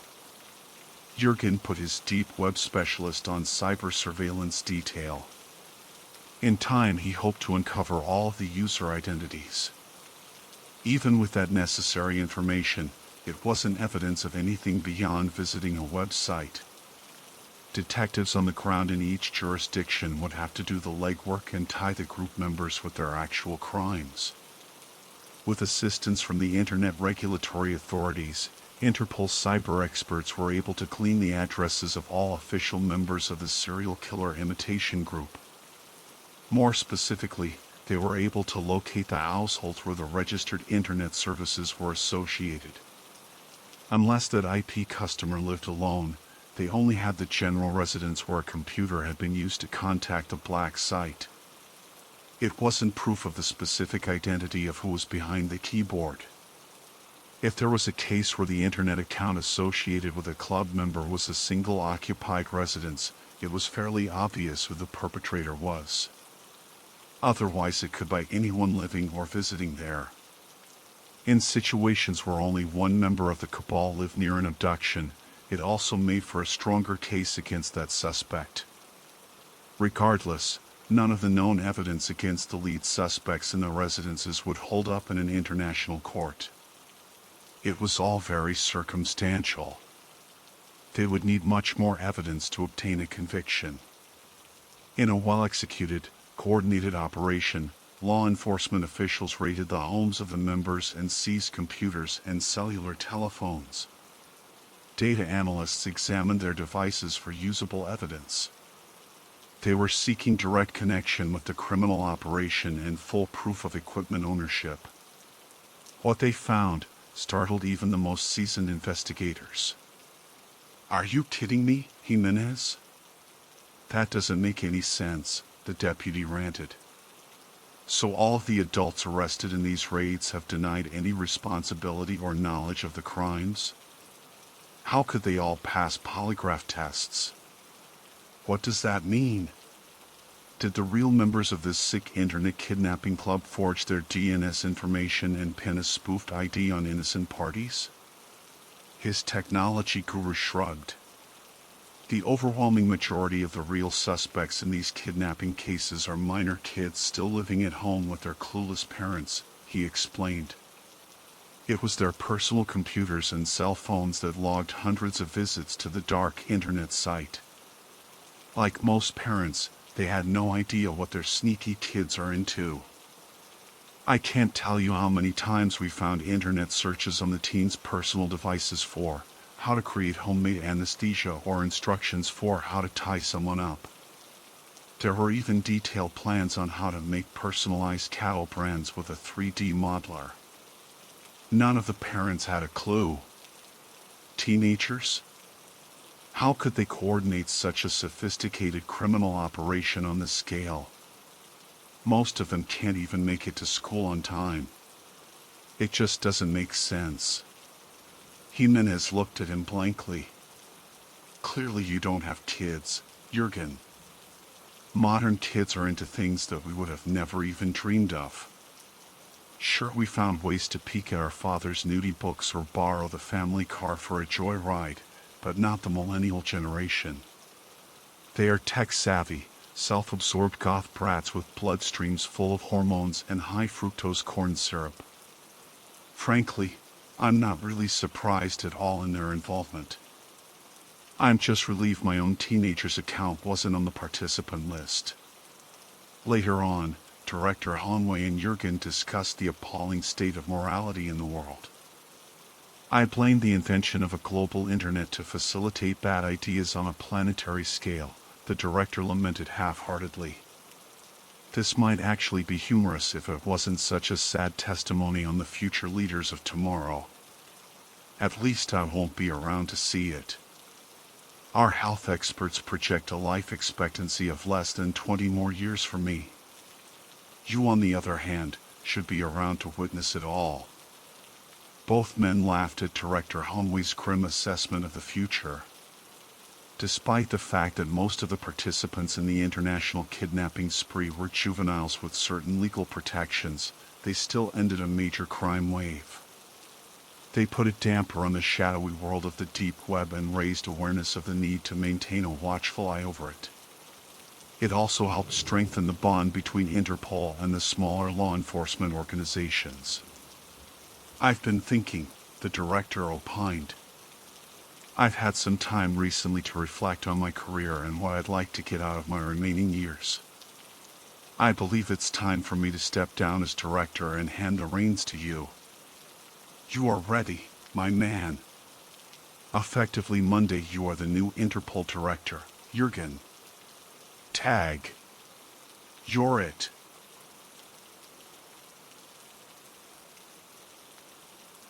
Cannibal had made up his mind a few moves ago. If this kid doesn't swing this chair, doesn't absolutely fucking nail me, then he's getting taxed, and big time.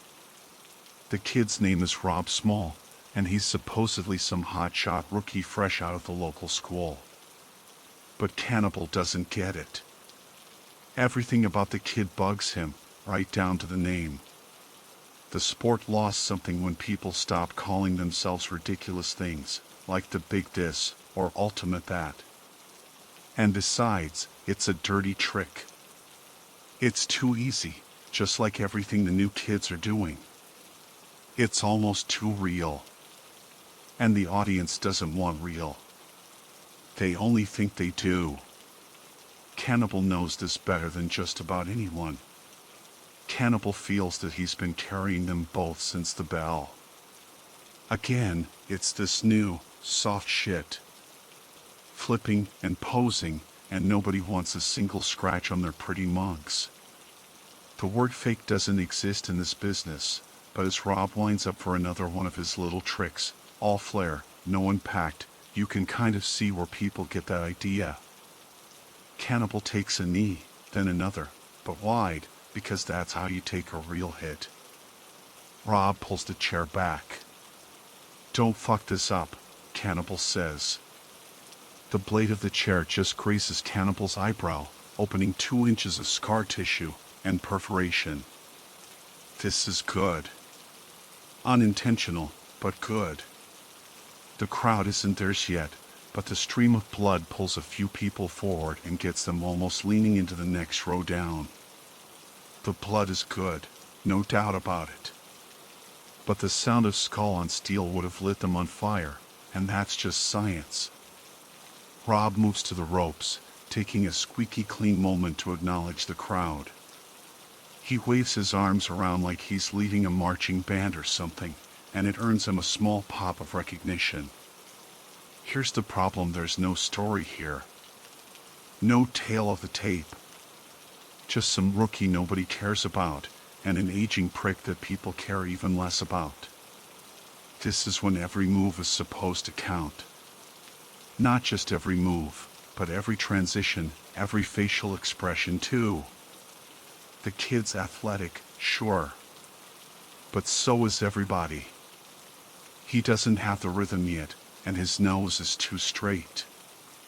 And Cannibal is tired of carrying this match. Cannibal starts back on his feet, quickly, counterintuitively, like a jump scare. The kid's finally connecting with the crowd now, lifting the chair like some intramural trophy. But it's too little, too late, and Cannibal sees his opportunity. First, Cannibal snatches the chair up, and behind Rob, then steadies his giant, callous fingers with a well-timed exhale. He whirls Rob around, ready or not, and drives the lip of the chair into the liver side of his waist, which folds in directly in two. The crowd chatters a bit, but he isn't finished. Cannibal throws the chair less than a foot away, then sets up the move that's going to win the crowd. He didn't invent the move, not even close. It's not even particularly uncommon. But he made his name off this move. Here's some wisdom from the old school. There are precious few people who make money from this business by looking good. And if you can't look good, you need to look vicious. Cannibal hooks his arms under Rob's armpits, then wrenches both arms so violently that the triceps almost touch. Operating on pure panic and instinct, Rob's legs unwind, independently searching for a better position, but never finding it. "Hey, easy up there," Rob says from somewhere near Cannibal's midsection, but he may as well be speaking to the mat now. Cannibal wrenches Rob's arms again, but this time the triceps touch for one moment of searing pain.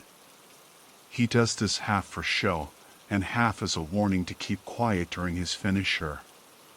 He looks out at the crowd, and their features form for the first time since he entered the arena. Before then, they were nothing, just a wallpaper pattern of merch and facial hair. There's a difference between the individual faces in the first row, and the voice that fills the venue and guides your match. A single fan can be wrong, but a crowd never is. But Cannibal takes some of that power back now, and he's staring at the crowd, the entity, right in the face, starting with the first row. The first few faces that he locks eyes with are rapid, their eyes wild with anticipation.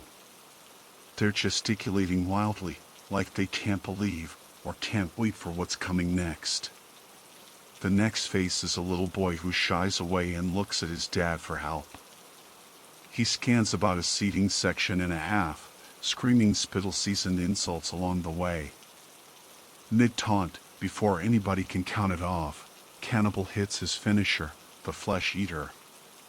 Cannibal pushes off the toes of his boots, about a foot into the air, bringing Rob's craned arms with him. That's why you really need to wrench. With Rob feeling real pain at each arm's socket, he has no choice but to sell. At the height of his jump, Cannibal shoots his legs straight out in a wide V, unclenching his ass for a nice, cushion landing. Rob's face hits the chair a microsecond before Cannibal's legs and underside absorb the remainder of the blow. It's enough to make the aluminum ring out into the high warehouse ceiling and put a pretty little face-sized dent in the seat.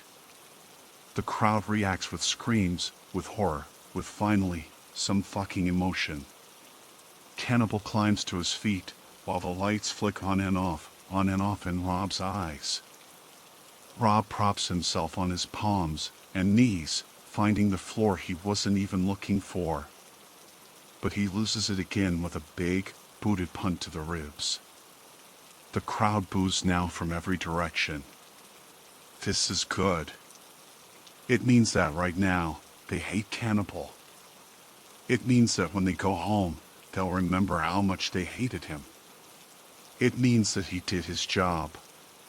Cannibal takes a victory lap around the ring while Rob writhes in presumably authentic agony. Cannibal leans over the top rope, pointing at the front row again, dissolving the boundary between them. He's screaming at a fan. He may even be screaming at 100 fans when he notices a face that shouldn't be in attendance.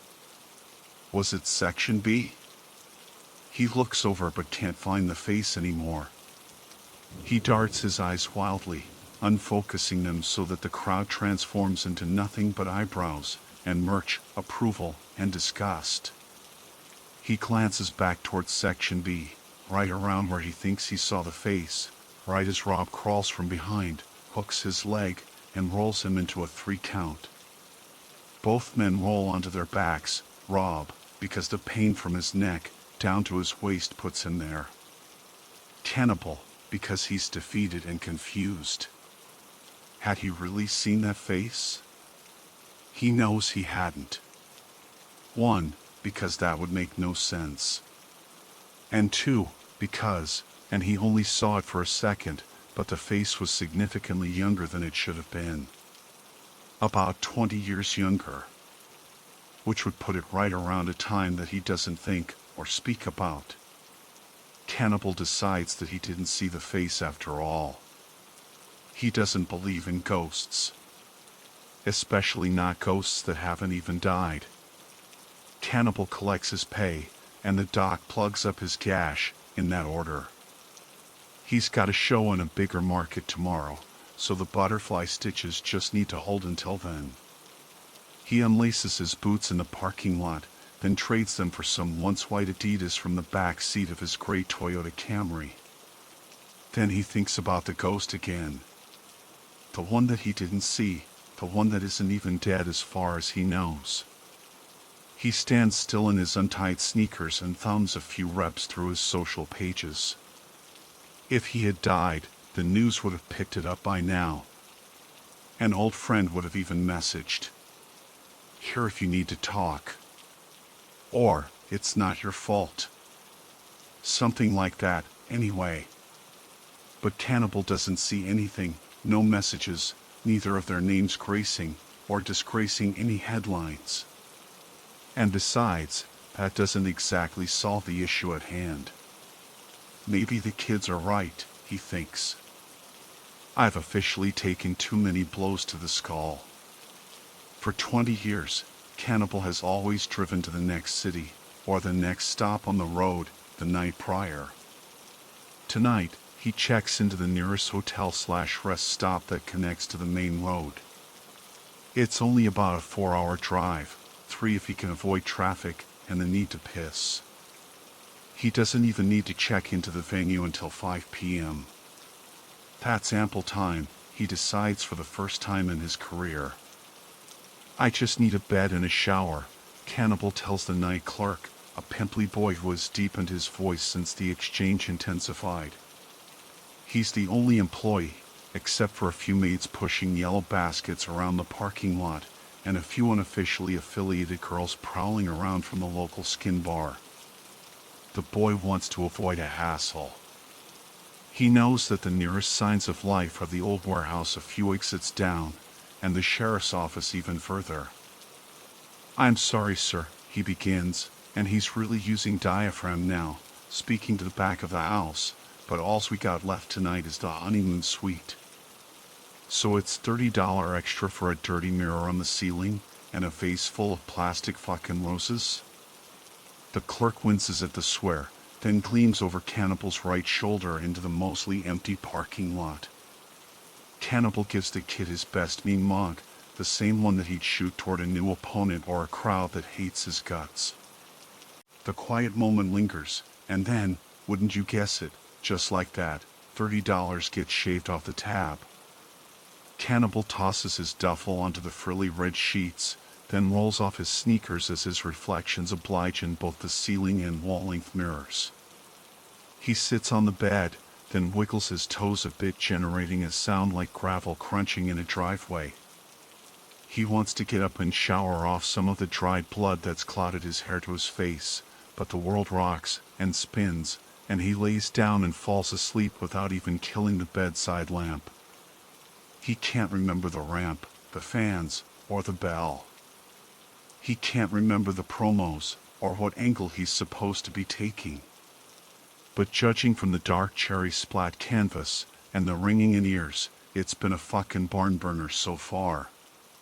He looks directly ahead, at the high, pipe-laden ceiling, and realizes he's on his back. A boot lands next to his head, then another. Maybe it's the high-intensity discharge lights that are stinging his eyes. Maybe he's still rattled from whatever move put him on his ass, but as his opponent steps over him, he can't seem at all to make out their face. Whoever his opponent is, he begins to pick him up by the hair, and that's when Cannibal notices that the abstract art on the mat has mostly come from the back of his head. Drops of blood race down his opponent's wrists, and pool near his elbows. Cannibal is bent over looking down at the mat, at his opponent's standard-issue black boots, and at the fresh coat of bright red, which will soon dry darker. His opponent cranks his arms clumsily but with intensity. He can feel his blood greasing his opponent's grip, not allowing for any real traction. Then his opponent's knees square up, then bend, and Cannibal realizes. "Hey, that's my fucking move," he says, or tries to say, but his opponent's airborne, and then so is he. Usually, there's a nice thud when you hit the mat, but not this time. This time it sounds more like a series of wet pops, like cracking your knuckles underwater. Cannibal tries to roll over and assess the situation. Then he tries to roll over again. Oh! Shit! He's face down on the mat, and he intuits, rather than feels his opponent hurry off him, and in that same foggy way, he can feel the crowd. The beast with 1,000 eyes is silent, but it isn't bored. It's murmuring, but with a sort of upward inflection, like it's asking him a question can't answer. Now a referee rolls him over. Cannibal awakens in a panic and tries to jump out of bed, away from the red sheets, but his body is uncooperative. His head lolls at an unnatural angle toward the mirrored wall. He can move his eyes, but nothing else. He wants to scream for the pimply-faced boy or one of the night girls, but nothing comes out of his mouth. He can see his reflection, the collapsed muscles in his face, and the pool of spit that's collected on the pillow by his ear. The parts of the bed directly under him appear a darker red than the rest of the sheets. His eyes roll wildly and take in different parts of the same wall that he's frozen on.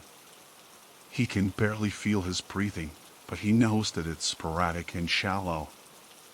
He keeps rolling his eyes, searching for a modicum of control over his own body.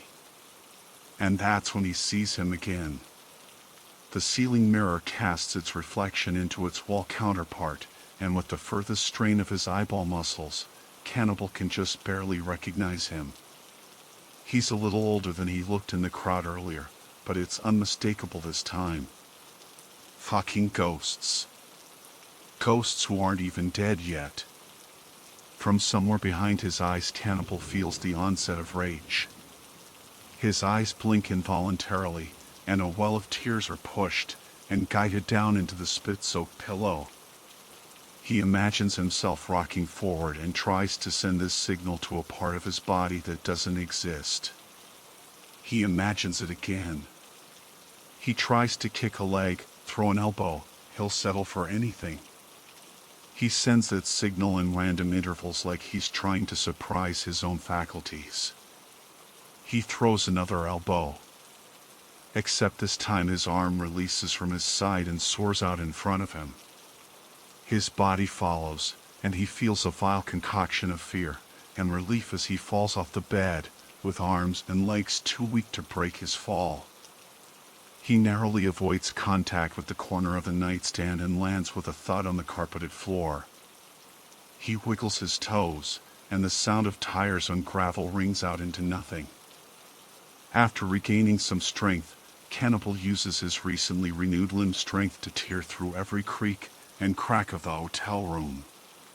He finds nobody in the room, nobody in the mirrors, just himself and his aching fucking cranium.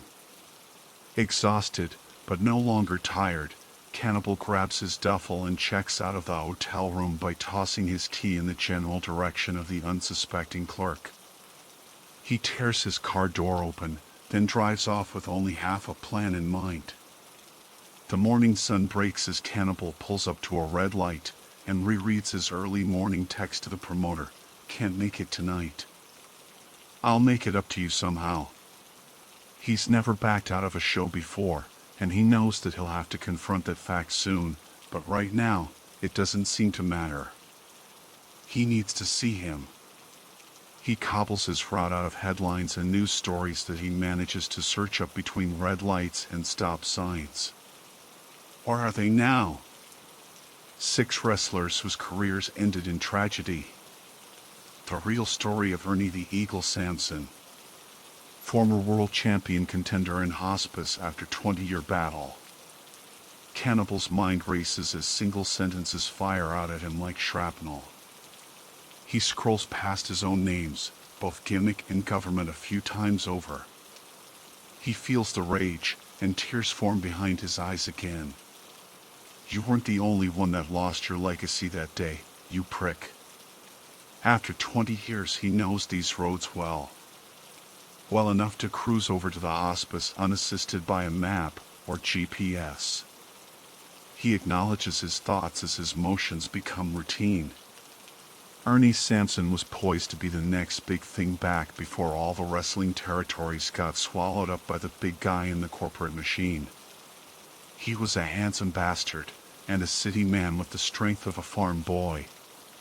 He could talk fear into the crowd without raising his voice, and he pulled women who didn't know and didn't care what he did for a nightly living. Cannibal hated him, but in a brotherly way that was steeped in admiration. Even in those times, Cannibal was more brutish and uglier than everyone in the locker room. It was a stroke of momentary genius when some otherwise dipshit promoter first suggested that they pair up. Some sort of beauty and brawn-tight gimmick. The monster and his mouthpiece. And you know what? It worked. People ate that shit right up. Cannibal chewed through his opponents with ferocity, while Ernie dazzled the crowd with his mixture of strong style, flips, and tricks. They melted the imaginary territory perimeters and became shooting stars in every market they played. Men paid off their tabs at the bar, and Ernie was gracious enough to send some trim Cannibal's way every now and again. It was a nice system, comfortable even. Then that dipshit promoter had another bright idea. The team was ready to break up. The way he described it, they'd take all that heat they had amassed together and cover double the ground. This storyline was a natural, mostly because it was real. What the promoter was saying, in his dickhead way, was that Cannibal had served his purpose. He put the real star in place for his meteoric rise. Cannibal looked at where his career was, and how far it had come, and he agreed. They'd go out in one final bloodbath of a match, and defeat their current rivals, the Maniacs. Then Cannibal would attack Ernie, severing their ties, and launching their individual careers. Cut, dry. Right up until the end, that match stands in Cannibal's memory as his finest work. If he'd been vicious before, he was rapid in this match. The hits were real, the emotions were high, and the crowd invested in every last pectoral twitch. After nearly half an hour of slogging and bruising, Cannibal hit his finisher and covered his opponent to the tune of 20-something thousand screaming fans. As the 3 count fell, the crowd hit a decibel that he'd never heard before. They were screaming so loud that it almost dampened in volume and became a whisper in his ears. The Maniacs had done their jobs well, bloodying and bruising Cannibal and Ernie for a gruesome glamour shot that would make the following day's paper. That image of Ernie raising Cannibal's arm before the inevitable turn would haunt almost every article written about either of them from that day forward.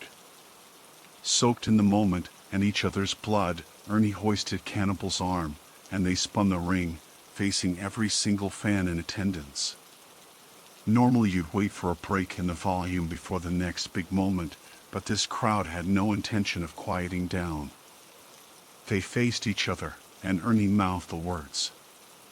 "You ready?" To this day Cannibal doesn't exactly know what went wrong. First, he felt sadness. Then he felt anger. He realized that the cheers wouldn't end for Ernie, but there was a very real possibility that this was his own last big pop. He went ahead as planned. First with an absolutely brutal kick to the midsection, which softened Ernie's abs into dough. Ernie let out a real, dry cough as the crowd's cheers morphed into shock and confusion. Then he cranked his arms, clumsily, but with intensity. Ernie's arms were slick with blood, and Cannibal couldn't sink in his hooks correctly. His leg shot out gracelessly, and rather than hearing the cushion thud of his own ass, all he heard was a sick, wet pop. Cannibal notes that he is about one exit from the hospice, and shakes his head vigorously as if to erase his thoughts. The exit approaches, and he cuts in deftly. He is immediately greeted by a green, bustling town in a decent Midwestern neighborhood. He cruises toward the hospice, passing a few young couples and their church-clothed children. Bells chime nearby, and a dog emits a medium-sized bark from a nearby public park. Cannibal glances in his rear view as he changes lanes. Ernie is seated behind the middle console, smirking, but with no joy in his eyes. Cannibal tries to scream, but can't. With the wheel slightly angled for his turn, Cannibal cruises subtly across lanes, onto the sidewalk, then into the park. The first few couples dive out of the way with synchronized, but inharmonious shrieks. A young man pushes his wife and child to the ground, and the driver's side front wheel crunches and shatters his ankle. The next few people aren't so lucky. A group of friends sprawled across a picnic blanket snap around toward the source of the commotion just in time to greet the Toyota Camry's fender. Cannibal's eyes dart between his windshield and the rear view where Ernie sits smirking. He sees a young woman snatched from his sight line and hears a gunshot of a pop as the back of her skull smacks against some concrete. Tears roll down Cannibal's face as he wills his arms, legs, or fucking anything to move. The litter of bodies test the car's shocks as the wheels find their way over strange terrains of bone and flesh. Then, a street lamp. Cannibal's forehead smacks against his wheel a millisecond before the airbags deploy. He flinches, and his arms twitch as the bag chafes his nose and brow. He has regained control of his movement, if only slightly. He kicks open the door but does not face the trail of mayhem that succumbed to his vehicle. Instead, he realizes that he is just one block away from the hospice. With the remaining screams a comfortable distance behind him, he half runs, half stumbles to the reception desk. People react to Cannibal's arrival with appropriate confusion and terror.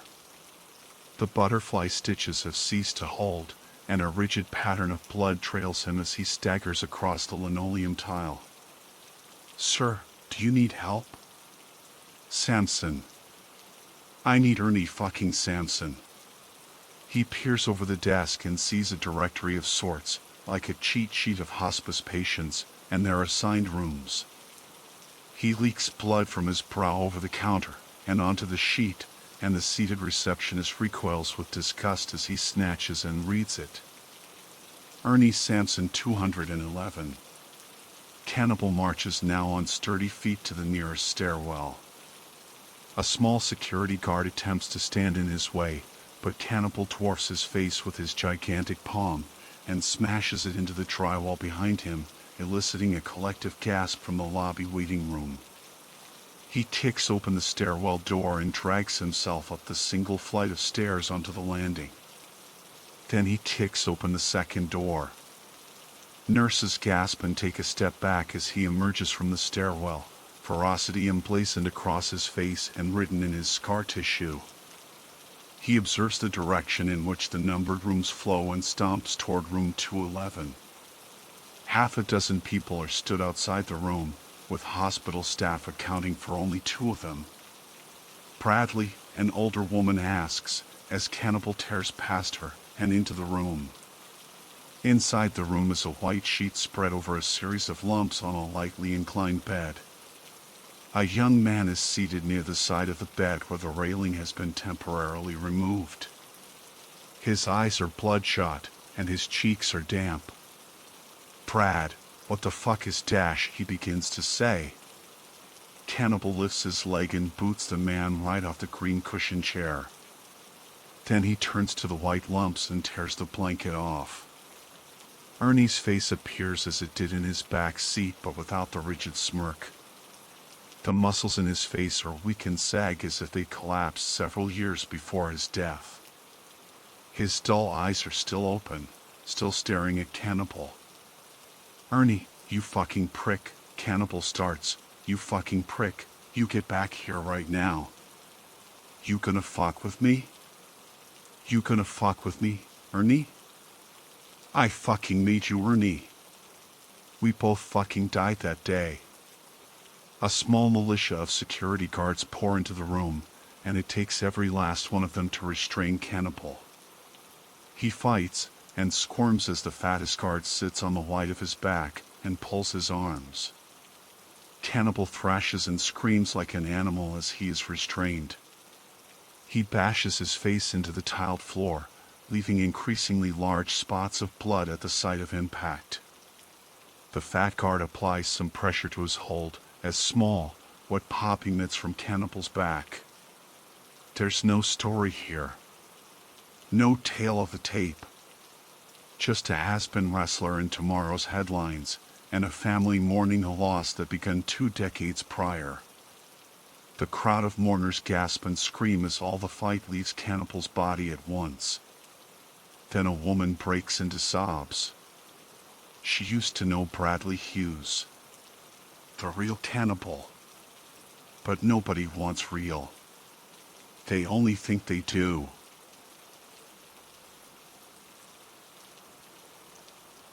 On the morning of Mother's Day this year, I received exactly one gift, a dead rat, deposited at my doorstep by my cat, James. James is black and white, slick and elegant, his fur like a tuxedo. If a cat was cast to replace Daniel Craig in the next Bond film, James would be perfect. In fact, the resemblance is how he got his name in the first place. "Thank you, James," I said, bending to stroke his fur as we both examined the little rotting carcass on the welcome mat. He looked up at me hopefully, as if expecting me to take a nibble of his offering. "I'll get to that later," I promised. The rest of the family had forgotten the holiday. Not that I blamed them. My husband Saito was busy at work, pulling 70-hour shifts as he prepared a series of PowerPoints to explain his company's corporate structure to a potential buyer. In the meantime, the twins June and Lily were busy with spring soccer and last-minute prep for their upcoming AP tests. I spent some time idly making myself coffee while the family slept. Then, around 9 o'clock, they all flew past in flurry, the twins off to a soccer game and Saito headed to the office. It wasn't until they'd all left that a lump began to form in my throat, and I headed to the backyard to have a little cry. I felt silly. It was a made-up holiday, after all. Not like Christmas or a birthday, though Saito forgot my birthday too this year. For a few minutes, I sat on one of the patio chairs, sniffling pathetically, hoping no one returned early to see me like this. I was about to go back in when I saw James. He was over in the corner of the yard, lying in the shade. Right away, I could tell something was off about him. James always slept curled in a ball, his chin resting on his rear haunch. Today, he was stretched out, bent awkwardly. Even stranger, he seemed to shimmer in the few spots where the dappled sunlight caught his fur. Slowly, I walked over, clicking my tongue in the way he liked. When he didn't move, I softly called his name. Finally, I reached out to touch him, only to find his fur wet. Drawing my hand back, I found it red and bloody in the sunlight, which is when I started screaming. I called Saito a few minutes later. "I need you to come home," I said. "James is dead." "Your friend James? From college? Our cat?" I realized I was screaming into the phone. Our only cat. I could practically hear him roll his eyes on the far end of the line. "It's not a good day for this," he said. "I can come back a bit early, take care of the body. Just leave it alone for now." I spent many hours alone that day, sitting in the backyard. In time, flies found James and began to lick at him with their little straw mouths, dipping their horrible little hands in his blood and rubbing them together. It was no use shooing them away. I was sunburned raw by the time Saito came home. He looked at me, incredulous. "What happened to you?" "I was standing vigil," I explained. He rubbed at the bridge of his nose. "Where's the cat?" he asked, and I gestured to the backyard. Every inch of my skin throbbed from the sunburn, but it felt right, like my inside and outside pain matched in some harmonious way. Saito grabbed a wastebasket and started walking toward the backyard. "What are you doing?" I asked. "Taking care of James," he said, trying to use a gentle tone, as if explaining to a child that it was time for bed. "You'll bury him," I said. "At the foot of the maypole. 3 feet deep at least." He shook his head. "That's not even legal, hon. Besides, I was working all day. I'm exhausted." 3 feet deep, I said, and then I went into the garage to find his shovel. The one I located was unused, though we must have bought it years ago. I brought it in and handed it to Saito. He took it without a word and went outside. An hour later, he came in dirty and sweaty. He headed to the shower. I walked to the maple to find the earth there freshly disturbed from digging. Then I found one of James's favorite toys, a fuzzy bird that had once had a bell inside, and affixed it to a stick, which I placed at the head of the grave. At dinner, the twins showed up still in their soccer uniforms. They'd spent the day at the park with friends after the game. "Happy Mother's Day," said June, somewhat sheepishly. She handed me an envelope with a gift card to Jazzy Juice inside. "Thanks," I said. "What's Jazzy Juice?" "It's a smoothie thing," explained Lily. "It's $20. "Thank you," I said again, staring at the card. Maybe I was making a face. "If you don't want it, I can take it back," said June. "My friends and I go there all the time." "No," I said. "I love it. I'm sure I'll love it." "Great," she said, looking disappointed. The next morning I went out into the backyard and screamed. James's grave had been dug up. It was nothing but an empty hole surrounded by a pile of dirt. The stick and the toy were missing too. It didn't seem that deep. By the time Saito ran out to see what was wrong, I was in tears. 3 feet deep. I shouted. I said 3 feet deep. "The soil gets really rocky when you go down that far," he said. I figured it didn't matter. It mattered. I screamed.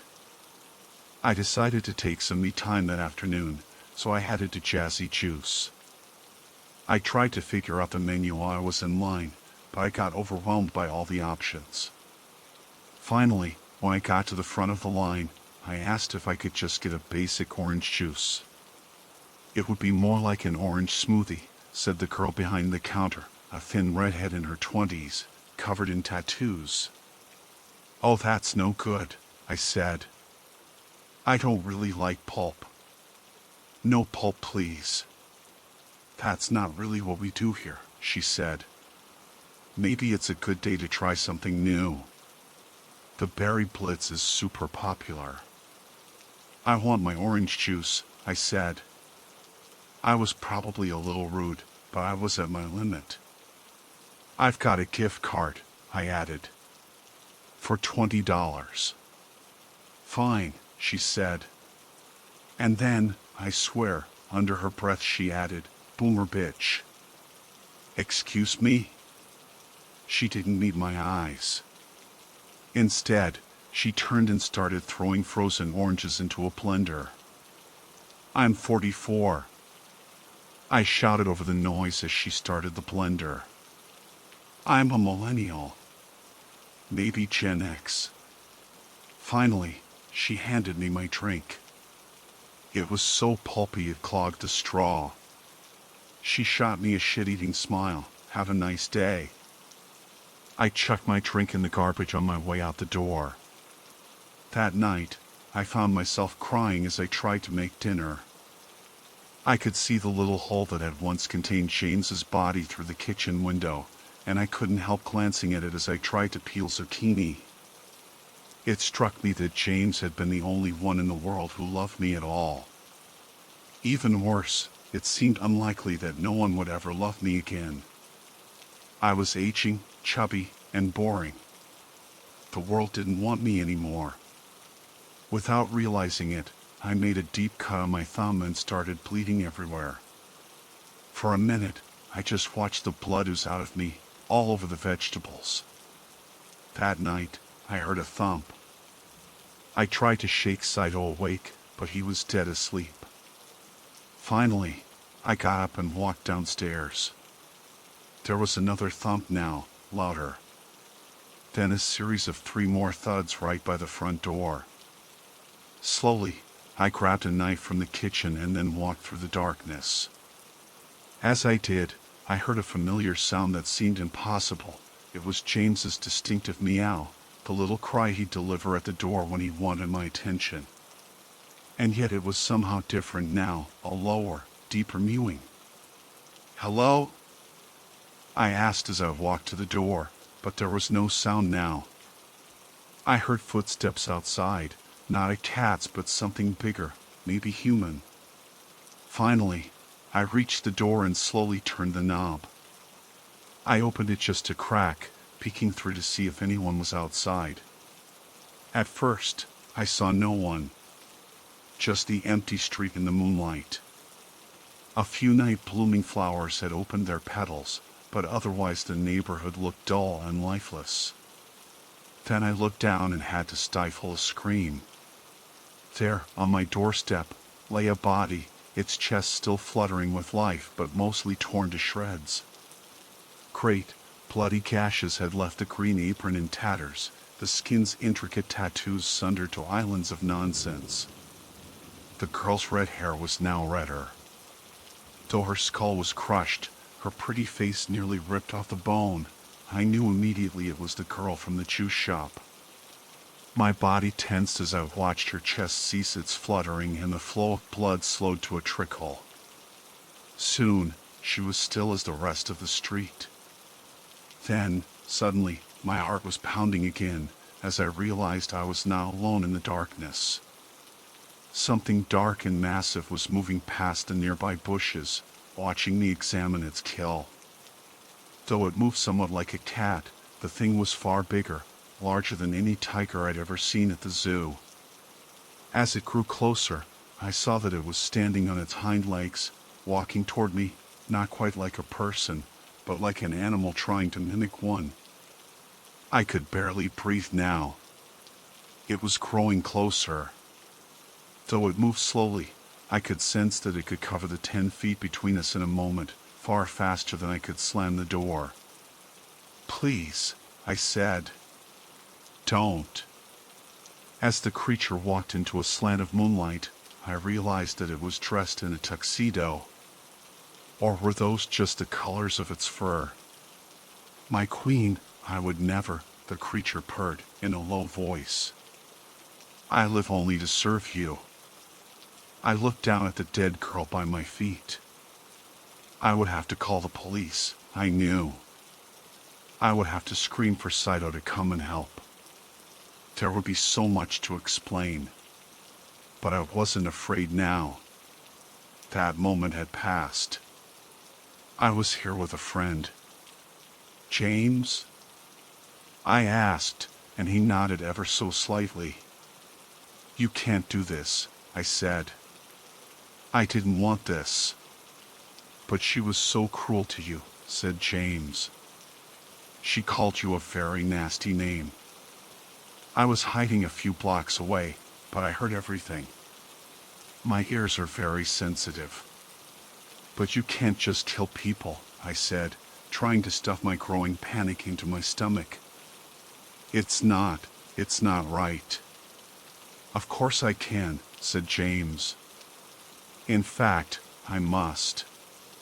It's my nature. Never again, I whispered. James cocked his head, looking me in the eyes. What was he looking for? I could stop if you order it, he said.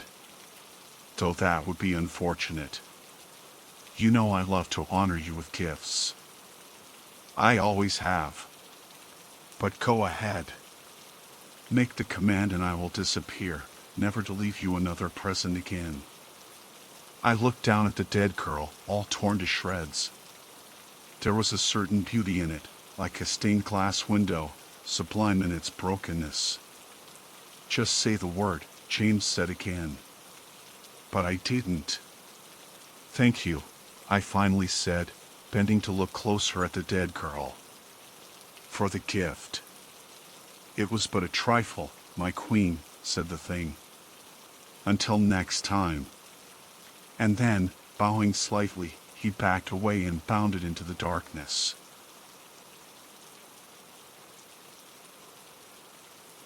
Consider for a moment, if you would, the common spider. Are you scared of it? Maybe you are, maybe you aren't. They're a widespread enough fear. Scary to some, though to many, there's simply nothing. Something to be gently scooped up and thrown out of a window, or crushed perhaps, swiftly underfoot. You have to admit though, however you feel, they are alien in their monstrosity. Animals obey a set of agreed-upon rules. 2 or 4 legs. 2 eyes. 2 ears. A tail, maybe. Then there are insects. 6 legs, they fly, etc., etc. And spiders. 8 legs. Still as death, they sit in place, waiting, watching, and then they scurry. They scurry fast on those 8 legs of theirs. Always faster than you'd expect. And if you aren't quick enough, if you lose it to the shadows, then you'll be forced to accept a reality that it lurks with you, somewhere in the room. Fangs. On large enough spiders you can hear them. You can actually hear the fangs grind as they dream on their next meal. No ears. A body covered in sharp and razor-thin bristles, they instead pick up sounds and vibrations on this fine, dark hair. And those eyes. Tiny, for sure, but not entirely unrecognizable, like the eyes of a fly are, for instance. No spider eyes are just familiar enough to be unsettling. Look into a spider's eyes, and you can feel it looking back. Looking back at you from all 8 of them. Watching. I coughed quietly, clearing my throat as discreetly as possible in the cloud of dust, swinging the beam of my flashlight from wall to wall of the passage. Sparky. I murmur, in a voice just above a whisper, your boy. I whistle in a few long, low notes. I hear no response.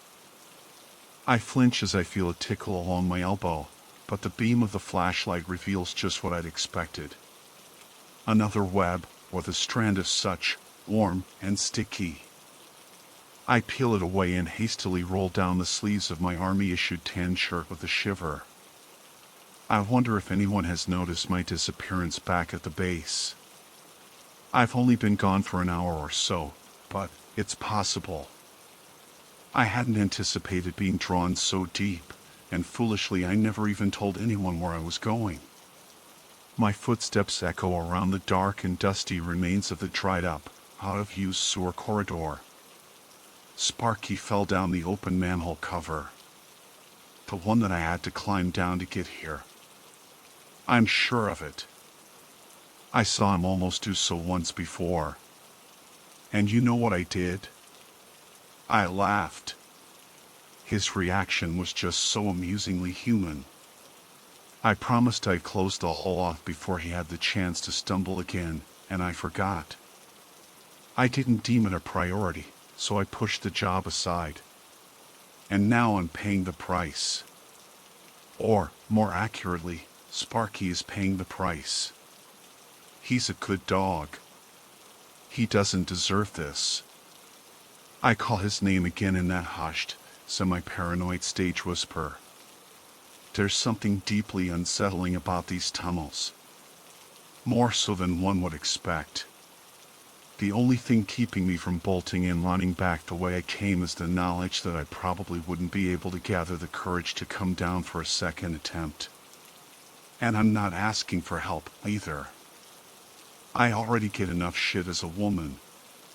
I'm not giving the guys more ammo. I wipe the sheen of sweat from my forehead and push deeper into the dusty sewer beneath the desert town above. The tunnel branches off in two separate directions. The webs are thicker here. I've never seen them so thick before in my life. They stretch out in great long strands from wall to wall, ceiling to pipe. They glisten faintly in the light of the flashlight. Sparky. I call out, daring a little raise in volume. And, at the edge of hearing, I pick up a response. A low whine. It sounds like Sparky all right, coming very distinctly from the left. I swing round the beam and increase my pace, muscles tight and teeth grit as I push past the freakish webs. We were warned about the creatures before deployment. The desert scorpions and spiders and such. I didn't realize they made webs, though. I've never seen any above ground. I thought the creatures lived in holes in the sand.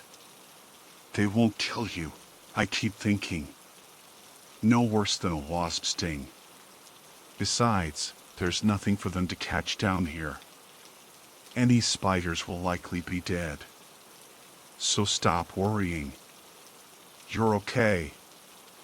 I'm okay. My ears catch the sound of nearby water dripping repetitively onto the metal pipes. It makes me thirsty, and more aware of the dryness of my own mouth.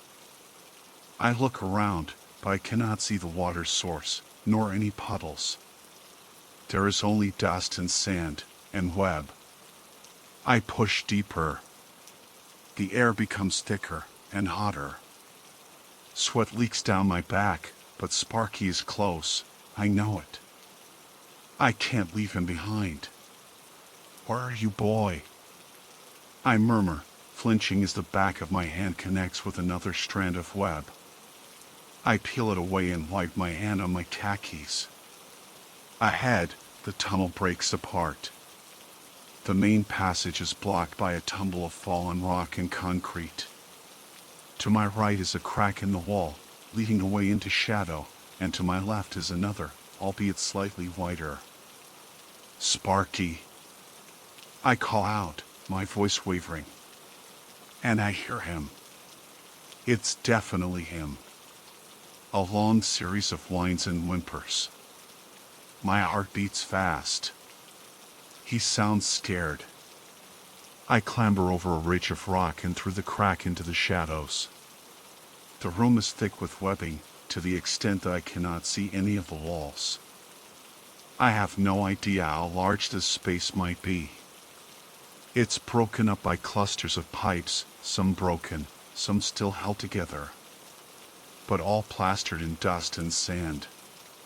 And still, despite the dryness, there is that sound of dripping water against the metal. All around me now, but I cannot see it. Jesus, I mutter, withdrawing my knife and slicing through the nearby strand, ducking past it and heading deeper into the room. My boot kicks up against a smattering of small bones, hidden in dust, and they clatter noisily across the floor. I pause, tensed. For a moment, there is silence. Then the dripping resumes, and I hear a bark. Just a little further ahead. Sparky. It's Bree. I'm coming for you, boy. I expect the dog to bark again, perhaps a little more excitedly. But he does not. He only whines. Sparky, it's okay, boy. I'm coming, hold on. I slice my way through a long series of strands that block my way, sending shivering vibrations off and into the shadows along their networks as I do so. The speed of the tripping increases. Little watery taps against the metal. It's maddening. I'm starting to wonder if the sound is even real, or if it's all in my head. My flashlight flickers and I curse, hitting it lightly with the back of my hand. If this thing goes out, well, I don't much like the thought of trying to stagger my way out of this place in the pitch black. I step over a line of pipes at knee height and raise the beam up and ahead. And that's where I see him. I see my faithful dog. He barks when he sees me and twitches his head. It is the only part of him visible. What the?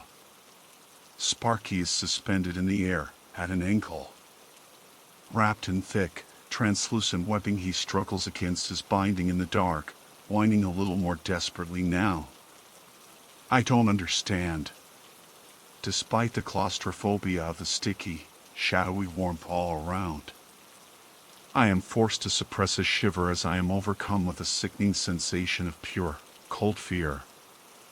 Icy water flows fast through my veins. There's nothing on earth that would wrap a dog up in a web. Not a big dog like Sparky. This is sick. What the hell is happening? Is this some kind of nightmarish prank? I laugh awkwardly, unsure of how else to respond, but there is no surprise reveal. No one jumps out at me. The flashlight flickers. A light, Sparky, let's get you out, I whisper. I can no longer summon the strength to speak at a normal volume. To do so would feel antagonistic. I use the knife to slice through the edges of Sparky's binding, as carefully as I can with my shaking hand. It's a slow process. I don't want to hurt him. Eventually I cut through enough for the strands to start stretching and tensing of their own accord. Sparky is able to kick his legs, and he starts to slowly drop towards the floor. I catch him and help to pull him free, though clusters of his fur are taken in the process, the poor thing. Once back down on the ground, he presses himself up against my leg as tightly as he can, and as if released on some deeper level too, from some kind of spell perhaps, he suddenly starts to growl. I hear it in the back of his throat. His fur ripples upwards and he looks to my immediate right, barking once, loud and sharp. I swivel to my right, heart pounding, casting the beam of the flashlight past the pipes and into the dusty darkness. And my breath catches painfully in my throat. I see a man. A shadowy shape in the darkness, leaning against a cluster of vertical pipes. He's wearing army uniform, crumpled and dust-stained, facing away from me. I don't recognize the back of his head, or anything. I don't think he's from my barracks, but he's American at least, going by the combat gear. I take a step back. Sparky remains pressed up against me. I can feel his energy through my leg. Hello? I murmur, then, a little louder. Hey. Buddy. What the fuck are you doing in here, man? Everything okay? Aside from a little flick of his wrist, he doesn't move. He remains in place. My heart pounds.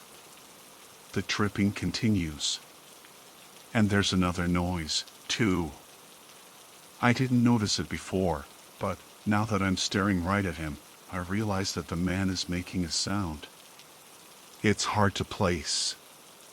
It's soft. Muffled. Like a ripping. Or a tearing. His hand twitches again. He shines bright, illuminated sickly in the glare of the flashlight, surrounded by the shadows of webs in this terrible place beneath the earth. Body. I try to call out again, but the words don't make it past my lips. His hand twitches for a third and final time, as does his entire arm, and then, to my utter horror, it disconnects from his shoulder with a tearing of fabric and the breaking of several strands of thin, grayed flesh. It smacks against the ground and sends up a cloud of sandy dust, the particles catching in the light. He jerks. Something crawls from his arm socket. Two long and sharp black legs. Then a third. And then a fourth. I realize in stricken dismay that the man's body is held up to the ceiling by several long vines of web, connected to his shoulders. This new imbalance in his weight sends him gently turning, spinning on the spot, and his head comes around and into the light as it lolls sickeningly to the side. His face is gone, as is most of the front of his head. Hollowed out. A cave of flesh. I did not notice Sparky start to bark, but he is barking, I realize. Like I've never heard him do so before. I can't breathe. I don't even blink. I take a step back on quivering legs. The dripping sounds increase tenfold. Like a rain. Sharp droplets tapping away at the metal pipes. Except, it's not rain. It's not even water, I realize. I raise the flashlight beam up to the ceiling. I cannot see how high up it goes in here. The layers of webbing are too thick. But the pipes are visible. And the sounds are not made by any drops of water. I see the truth in their source as I look up above. They are the sounds of 100 sharp legs, tapping against the pipework as their owners scuttle from place to place. I do not get a good look at them. There are too many to focus on. Obscured through web and shadow. But they are spiders. Swarming now, overhead. Some as large as cats. Some, to my horror, much bigger. Something colossal moves in the darkness. Slow, but gigantic. And I run. Sparky, with me. I scream, but there is no need. The dog does not leave my side. Even when I stumble and trip over the pipes at knee height, as I crash hard into the ground and lose the knife to the shadows, he stays with me. I cough and splutter and brush the dust from my eyes as I tear back through the darkness, back through the crack in the wall, that incessant tapping growing louder and louder all around. I feel something brush the back of my head. Something catches in my hair. I swear I can feel something scratch at my feet. But I do not stop. I run and I run through that tunnel as fast as I can. I reach the broken ladder, and with the strength that the army drills into us day after day, I hoist up Sparky with a grunt and raise him above my head to the light. He scrabbles his paws, but he knows where to go. With a final push and a step up onto the ladder, I force him through the open manhole, and I hear him start to bark loud, over and over. I can feel them. The spiders. Over my legs. I can hear them behind me in the tunnel. I hear the grinding of fangs. But I do not look down, and I do not look back. That will be the end of me. I just hoist myself up and climb, rung after rung until I am through the open hole, back in the dusty red light of the Iraqi evening, and I fill my lungs with a welcome breath of clear air. There's a can of gas right by me, against the wall of the building. I open it up in a frenzy and start to pour it down into the dark. I can see moving shapes beneath me. I hear the rapid clacking of legs and hissing of fangs. Some of my brothers in arms have responded to Sparky's noise. "Hey boy," I hear them say. They call to me. What's going on? But I don't answer. I can't, yet, I click on my lighter and toss it down into the dark. The little flame travels through the shadows, then bursts outwards in a ripple of orange fire, and a blast of heat shoots up from below. I veer backwards and crouch behind a nearby slab of concrete, grunting as I push it as hard as I can across the road to cover the manhole. What the fuck is going on? Someone shouts, but I ignore him. I don't stop until the hole is completely covered, and I have hastened away by a good 10 or so feet.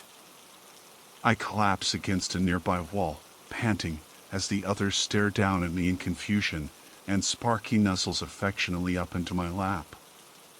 Upon returning Sparky to the barracks, I was treated with a burst of good vibes. Everyone was so happy to see him again.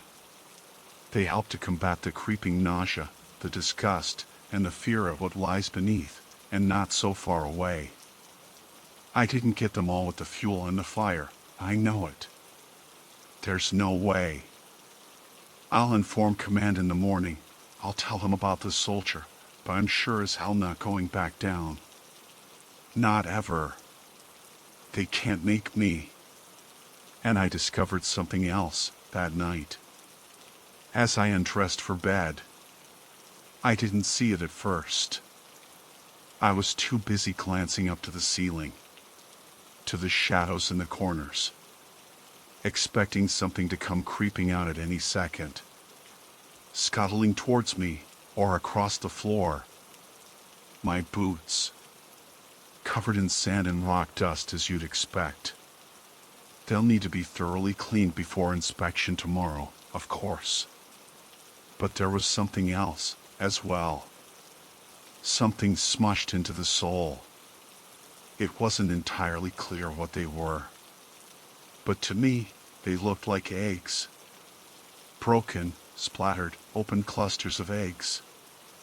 And I can't help but wonder if they were broken before I brought them up.